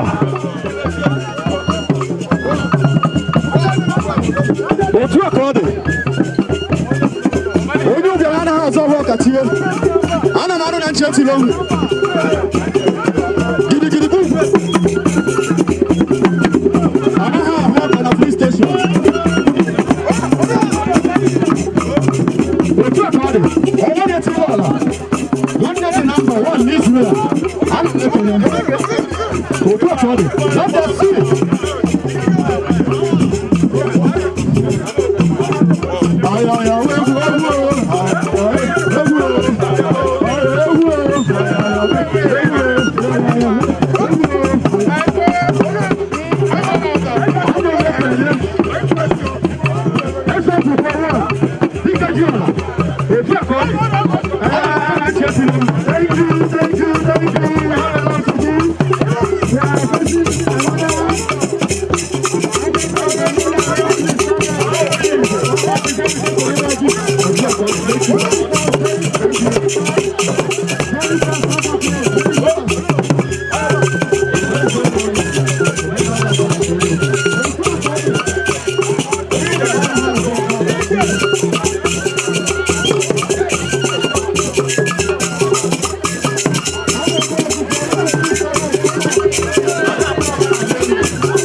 No. All our bucklers in Other people are coming. They are coming from the other side. So I said, these people are coming from the other side.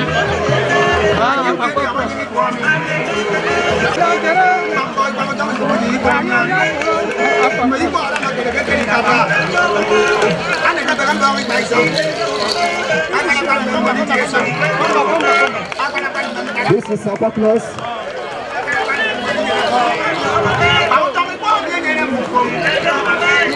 This is another question close of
We thank you, Aqua Cross, for this special performance.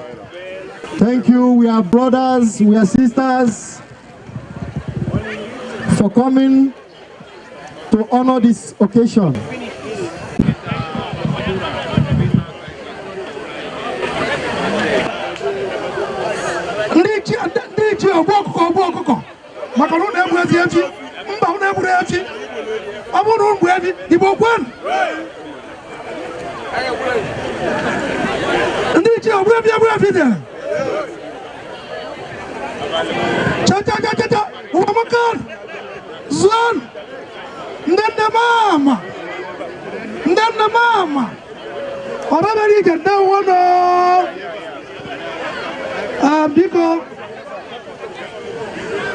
Biko, nyere monte onu.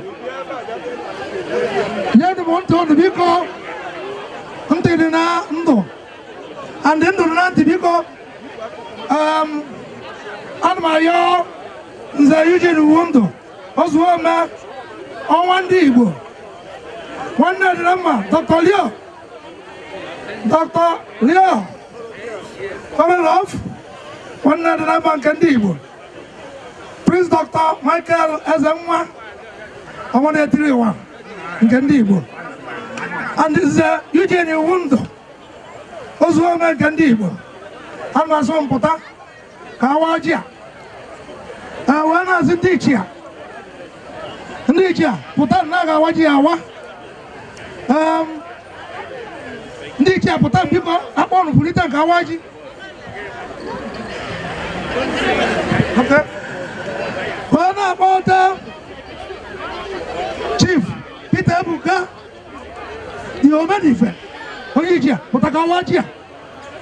Now, monitor Chief Club was in that Odobu Gandibo. Odobu Gandibo, Potakawaja. Naja, we are watching. Huh?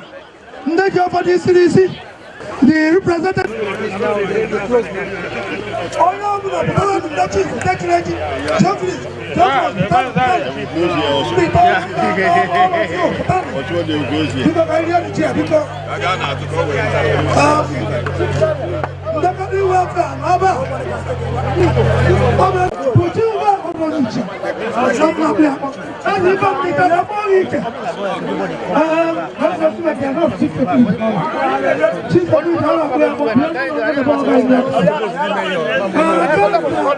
Prince, I'm uncle.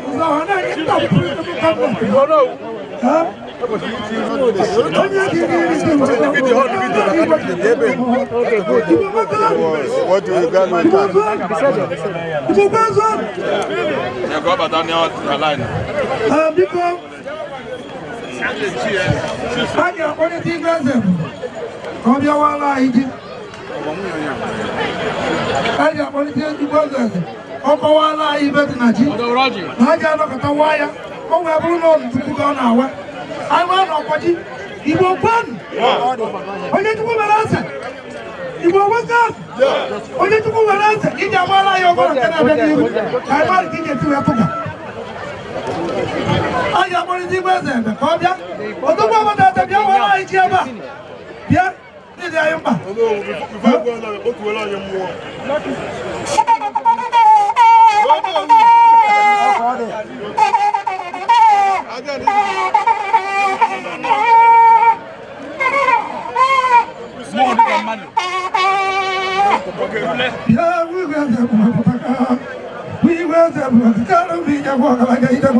Igbo asimono kasiano. Una afọ na ubasa karake lugo.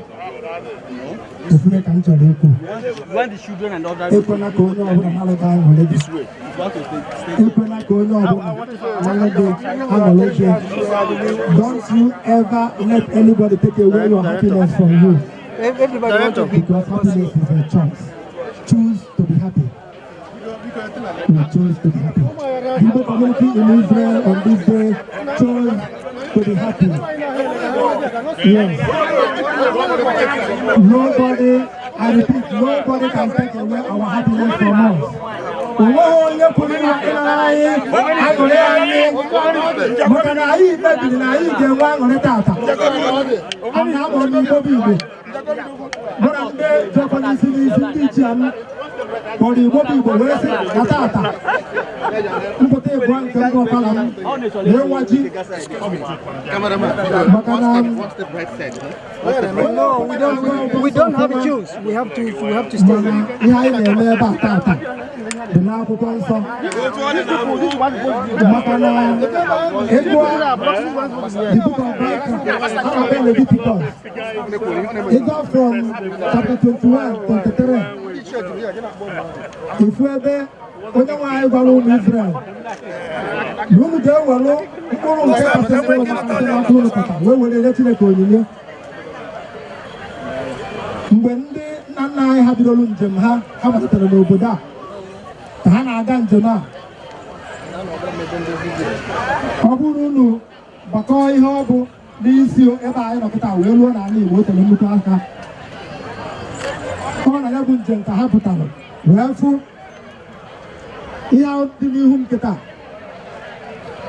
a na-achọ ndị enwere ike iri arụsị ya n'ọkụ ọnụ abalị ole ma ole ndị na-aga njem n'okporo ụzọ mgbe ha fụrụ ihe a dị n'ihu ma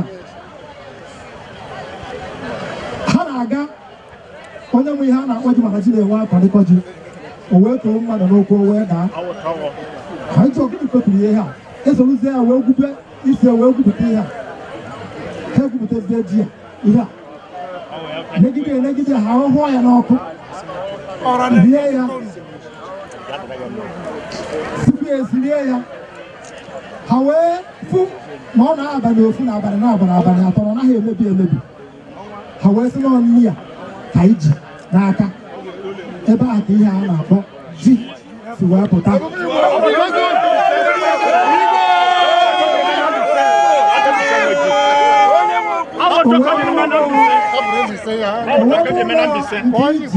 n'aka n'onye akasị o wee bụrụ mmeri anyị kacha a wee na-akpụ ya gịnị wee na-akpụ ya ji o wee ruo n'omenala anyị ndị be anyị onye papa ji kọchaa o buru nke kacha wee nye Chineke ekele ka emechazara ndị be anyị oge eduhedebere ihu ụzọ ife alụsị sizie na mba dị iche iche bata n'ala Igbo maka na ndị Igbo ahụ efe alụsị ihe ndị Igbo na-efe bụ kasị dị n'elu Chukwu okike abịa anyị ihe ndị be anyị na-efe kpatalụ na ị na-anya ihe ndị Igbo na-efe ọ dị n'ụdị n'ụdị mana ime ihe akpọrọ omenala Igbo ejitara Igbo niile ọnụ etu o si anụ nwaanyị etu o si akwa ozu ma ibi nwa ugwu na etu o si anụ nwaanyị ma etu o si akọ ndị ejikọtara Igbo niile ọnụ ọ bụrụ omenala ije na the book of Deuteronomy chapter 6 verse 1 ebe ahụ ka ị ga-afụ ihe kwuru na ihe a bụ ihe unu ga-eme n'ala ahụ ọ bụrụ ya ka ndị Igbo kpọrọ gịnị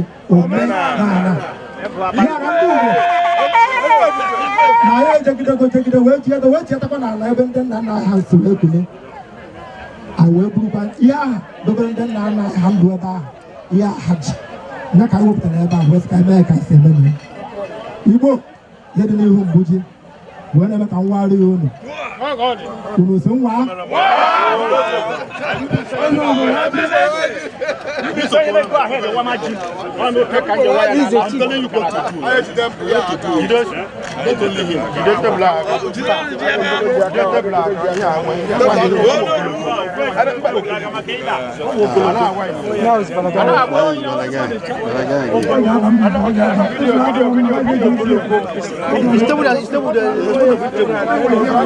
Oh, go look at them.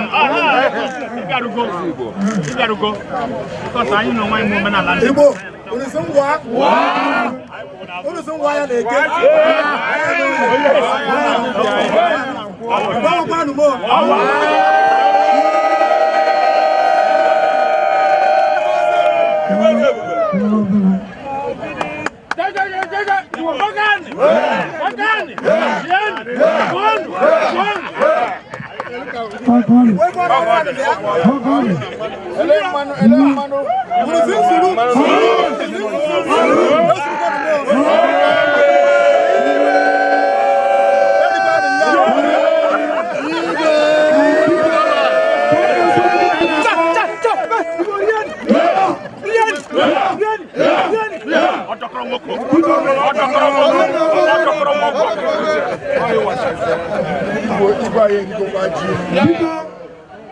Clement masị ndụ chewa pụrụ anyị bụla jide ka eme kedu ya bịa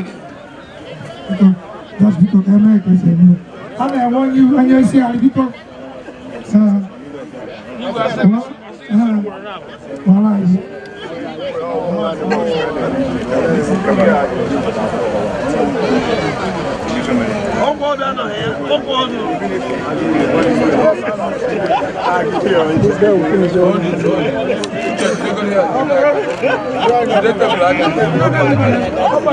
Igbo kwenu Yonu Yenu Unu sika nwa jie Nka nwa na orie n'afọ na nkwọ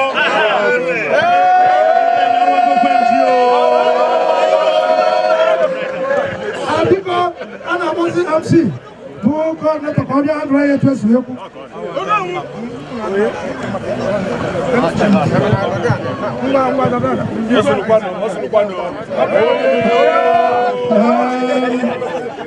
ndewonu biko unu ahụgo na igwe ọmago ji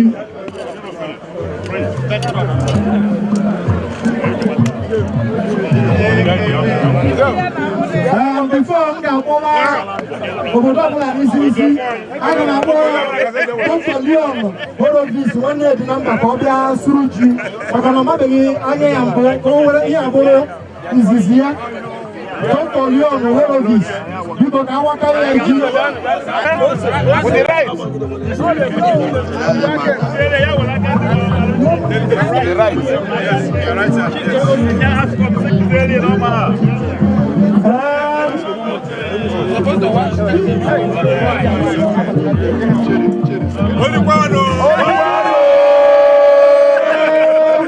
biko eji m ohere a na-agwa ndị awọ mma Dr. Michael Ezenwa ka ọ wara ji tupu m akpọwazie obodo niile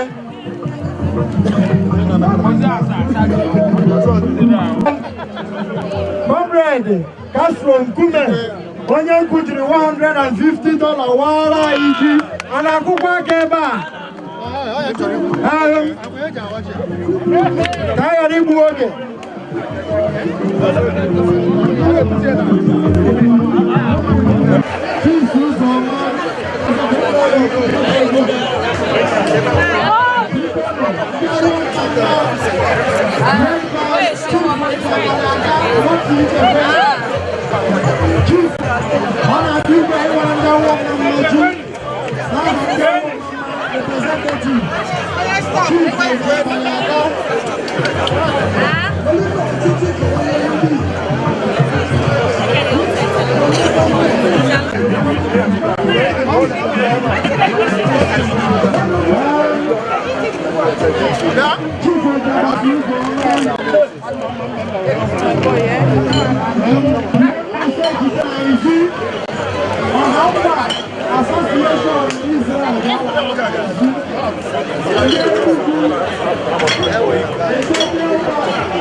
Mbise ji 300 na-agụrụ chi nke aha ka anyị na-azara ndị itoolu ndị mba anọ ji 200 na-awara ji individually ọgwụkwa na ọ na-agụ gị bịa ka ị wara ji ọhụrụ na ọ dị ụtọ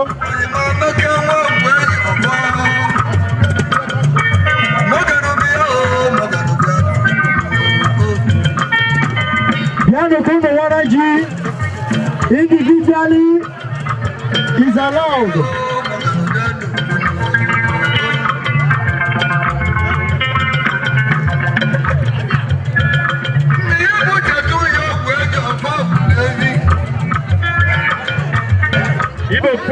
Ibo kwenu.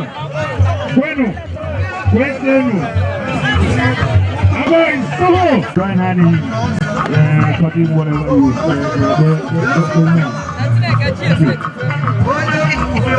Biko n'aha ndị mba nọ akwụsịlachi nke izizi chọrọ ịwara ji ka enwete na-aga aga akwụsịlachi 1 chọrọ ịwara ji n'aha ndị mba ọzọ biko the Catholic welfare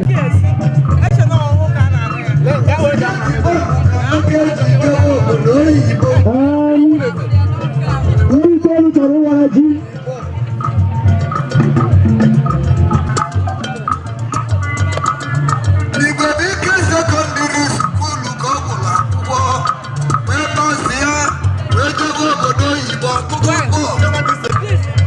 Dikonu Nnọmana obodo anyị na-akpọ Mbitolu ndị na-amaghị ya woko ndị na-amaghị ya amaghị ya mana Mbitolu woko obodo anụgo nke akpụrụ ụmụnne anyị mba nnọ na Mbaise iweta mba nnọ kụkọta na Mbaise ya wụ gịnị Mbitolu oke mba ka ọ bụ so bikonu na-atụfughị mgbe n'aha Mbitolu anyị na-eji 500 shekel na-awa ji ana nwada anyị maka nye ada Mbitolu ọ sị na ya na-eme dị mma bikọs ihe ọbụla a na-eme nwada na-anụ ya ọ na-ejikwa 100 shekel na-akwadokwe biko nwada were eji were na onwe Mbitolu ka iwu ndị njem ọnụ Igbo ekele m unu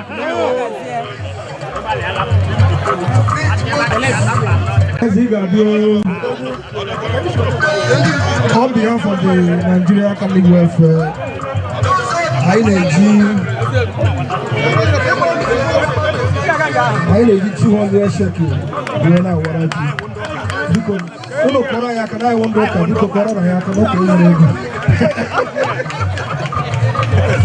Because MC, please. Because Kaba Uche, mmadụ niile onye si obodo n'ọbụla o si onye Igbo anyị na-ekele unu. All the South Africans, the Sierra Leoneans here, the Kenyans, the Ghanaians, here we are saying thank you for coming. The women, we are waiting for you people. We are waiting. The women for your... ndị Enugu na-ebe ana m ekele unu. Those days in gara school n'Enugu, o nwere ezigbo nwatakịrị nwaanyị nna ekiri n'eziokwu m niile. Orizo ofu mbọsị nwanne m wee bịa holiday. Ịbịa leta m na school na UNN. Oge nwatakịrị nwa agbọghọbịa ahụ. Ha wugosiri biko bịa ka ị nwara anyị ji. Ndị Enugu ana m ekele unu. Those days in gara school, ebe m bi ebe a na-akpọ Oteli.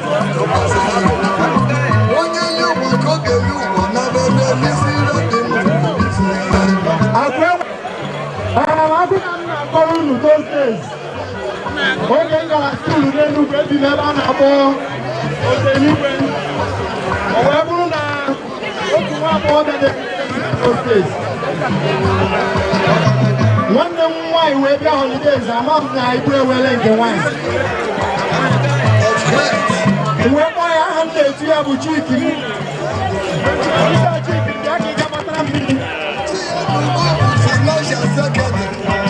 uwe kpọọ ya Chiki m bịa ka ị ga-amatara m amaghị na nwatakịrị enweghị iwe Chairman South African Union He was econo. South African Union. South African Union, I need the 500. We're now watching without the honor. Econo, this South African Union, the 500 now watching. Akwe webe yisuru keme. Ndi York na ndi Gogo Kivo. Na hadi $100 now watching. And I'm going Obi na yam sigi wala ja sigi buru ji eburu. Omo wa you na digo set. You are DJ, you know me omo wa digo set.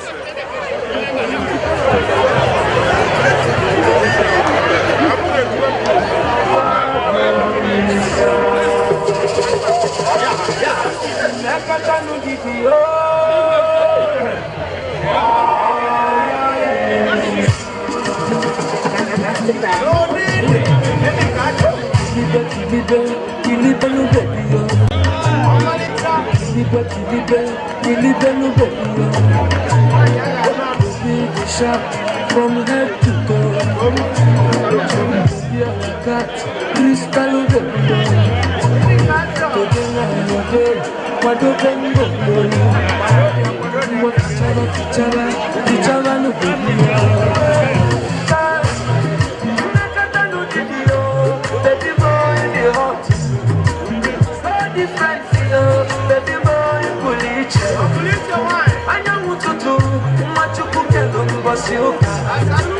confidence, baby, more, my love.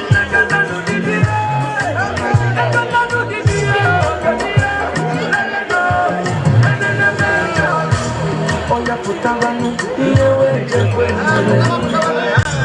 Oya nechabanu, oya deto konume. Asame nitewe, iyewe jekwe nare. Oya suru nene, oya deto konume. Agame buru manya, ujere papatiyo. Anike sekwa, kogo siye munatiyo. I want to give you a ring, my love. I want to take you to church, my love. I want to give you my love, my love. Girl, I don't feel pretend, I'm serious, baby. If only you, nobody better than me. Baby boy, in the heart, that's all different, baby boy, pull it. People don't want to go, they don't go. I don't have to go. Confidence, baby boy. I don't have to go. Boy, energy, don't have quaqua. You don't know why hope your man are buying. Oya putabanu, iyewe jekwe nele. Oya nechabanu, oya deto konume. Asame nitewe, iyewe jekwe nele. Oya suru kete, oya deto konume. Agame buru manya, ujere papatiyo. Anike sekwa, kogo siye munatiyo. That Chris in on one. Oba person in on one. Otu akọni. Happy kere mega, happy kere mega.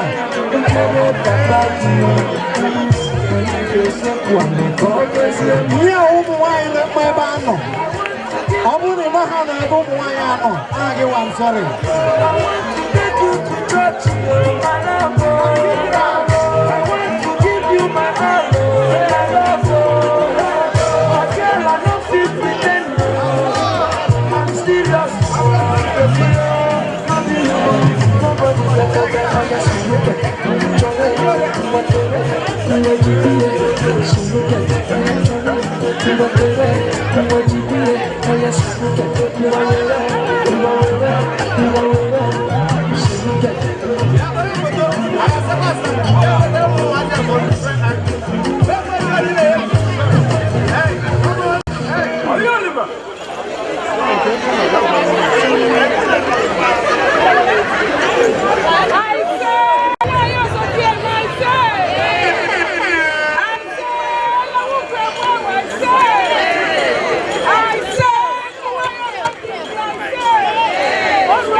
Oruan no Lumangwan.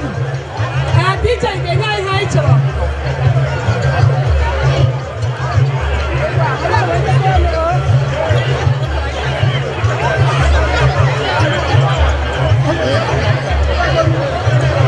I say, I get the guru. I say, on Agapa, one guy on the way. One time I could not be loud. I not join him.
Hi, you don't have to know.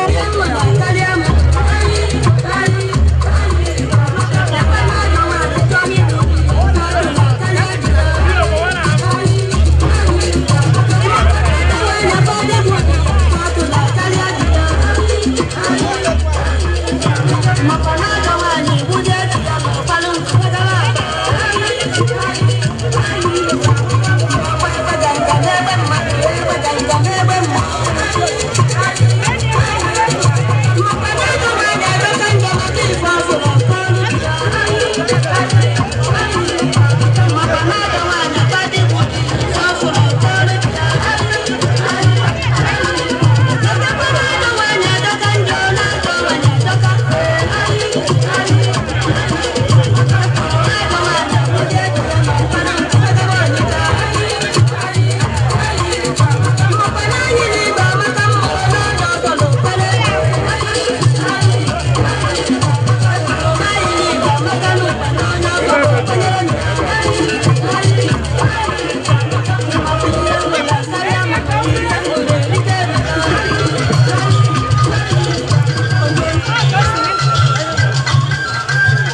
and the children should be happy.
The entire and Lagos family.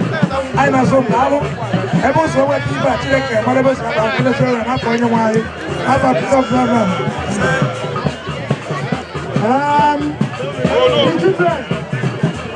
I want to give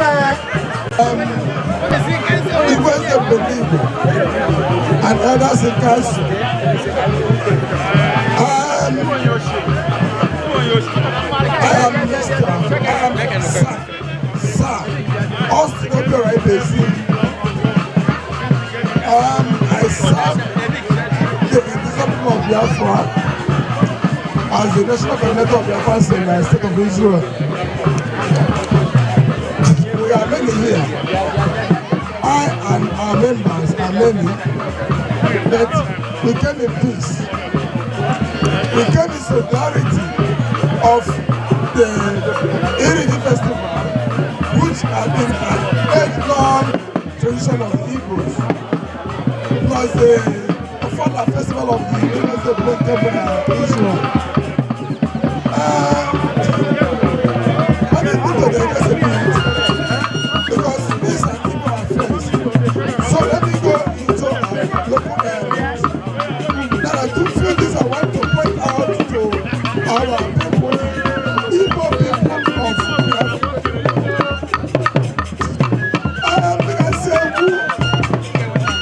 Look at Sebu. As a man, there's over I am very unfortunate. I am a structure.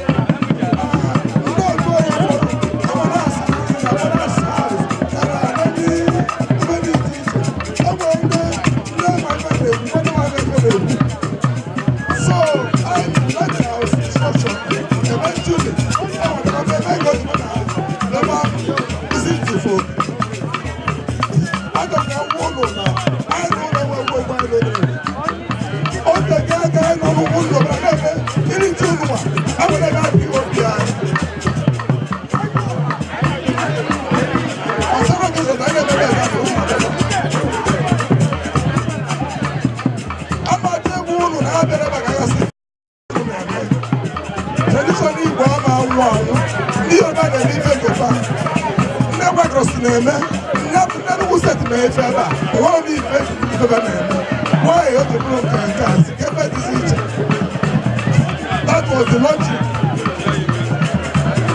So, look at this. Now, I'm going to living in there. Now, I'm going to go there. I'm going to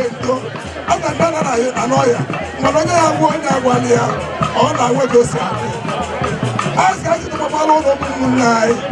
Now, it's a show na baita. Governor of the state is in there. Will be able go on the ano. Austin, I'm going to go. I'm for 500,000. I'm going to go for 500,000. You want to do what happened?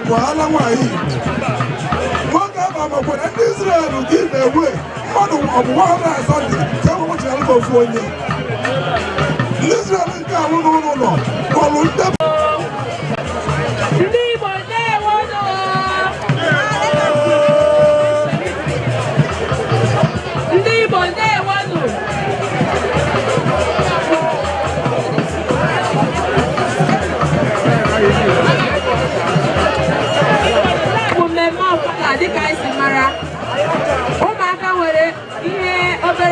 Chọrọ igosi anyị n'ụbọchị nke taa n'ihi na ụfọdụ n'ime anaghị ihe anyị ji nọrọ ebe a ọ dị ka Jos bịarịrị eji so ya mere ụmụaka kọwatara anyị ọfụma ihe anyị bịara n'ime ha n'ụbọchị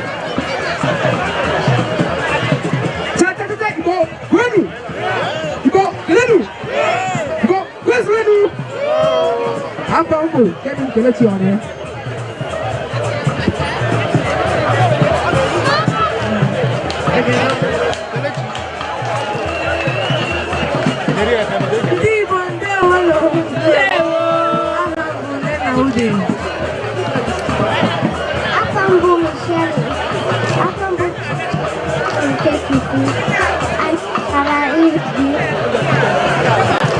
Afam for you. I'll chip as a Ojukwu.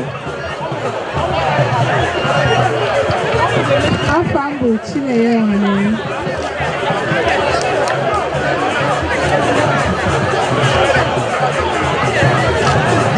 Anyị bụ ụmụaka ndị Igbo n'Israel. Anyị bịara mmemme Ọfala.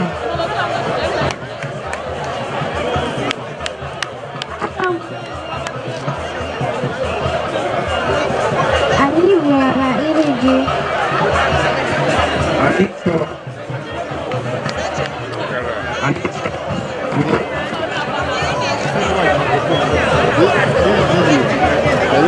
Few tips on the culture and tradition of the Igbo tribe.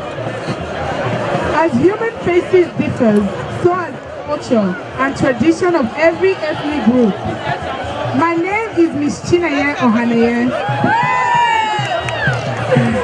The Igbo tribe has her own unique and fascinating costumes, culture, and traditions, such. Ofala Festival. Ofala Festival is an annual celebration that marks a king's coronation in Igbo land, the eastern part of Nigeria, a West African country. Usually celebrated with lots of entertainment and cultural activities to engage and satisfy all in attendance. In the days of our forefathers, before the advent of Christianity, no one is allowed in the presence of a king without a genuine dispute, resolution case, or other case that needs his immediate attention. New Yam Festival. Yam is the first crop to be harvested and the most important crop of the Igbo tribe. The New Yam Festival is therefore a celebration showcasing the prominence of yam in the social cultural life of Igbo people. The day of the New Yam Festival, only dishes of yam are served at the feast, as the festival signifies a huge abundance of the produce. Therefore, today is symbolic of enjoyment after the cultivation season, as we share a variety of food with friends and well-wishers. Interestingly, lots of cultural activities mark the eating of New Yam. Kola nut. The kola nut is a caffeine laden and often prevents one from sleeping when chewed. It shows a sign of hospitality and warm reception. Kola nut excels more in Igbo land for socio-cultural significance compared to its value than in other ethnic groups in West Africa. The fact is that the rites of vegetation, blessing, breaking, and distribution of kola nut in Igbo land are much more solemn than recognized. It is a ceremonial covenant between the host and guest with benevolence. A proverb says the visitor needs to show the kola nut to his people at home as a proof of having visited the village. Ojiruo ulo okwo ebe osibia. When the kola nut reaches home, it will tell where it came from. Thank you. Thank you. Biko no get no ntị ọfụma. Gịnị ka unu chọrọ n'aka ndị Igbo bi n'Israel? Cha cha cha, Igbo kwenu, Igbo kelenu, Igbo swanu. Anyị chọrọ ka Igbo bụrụ otu n'Israel. Anyị chọrọ ka Igbo bụrụ otu n'Israel. That is the message the children are passing across to us today. As we are gathered here today, let us try to unite. Let us try to know that we are one. We speak the same language. We come from the same land. When we are going to the eastern zone, we cross the Niger River Bridge on the Cha. Niger River Bridge on the Cha. I need a gafere before Israel. Because ụmụaka n'Israel ndị Igbo na-ekwu ka unu bịakọta ọnụ ka anyị bụrụ okwu n'Israel. Ndị Igbo ndeewono.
The doctor.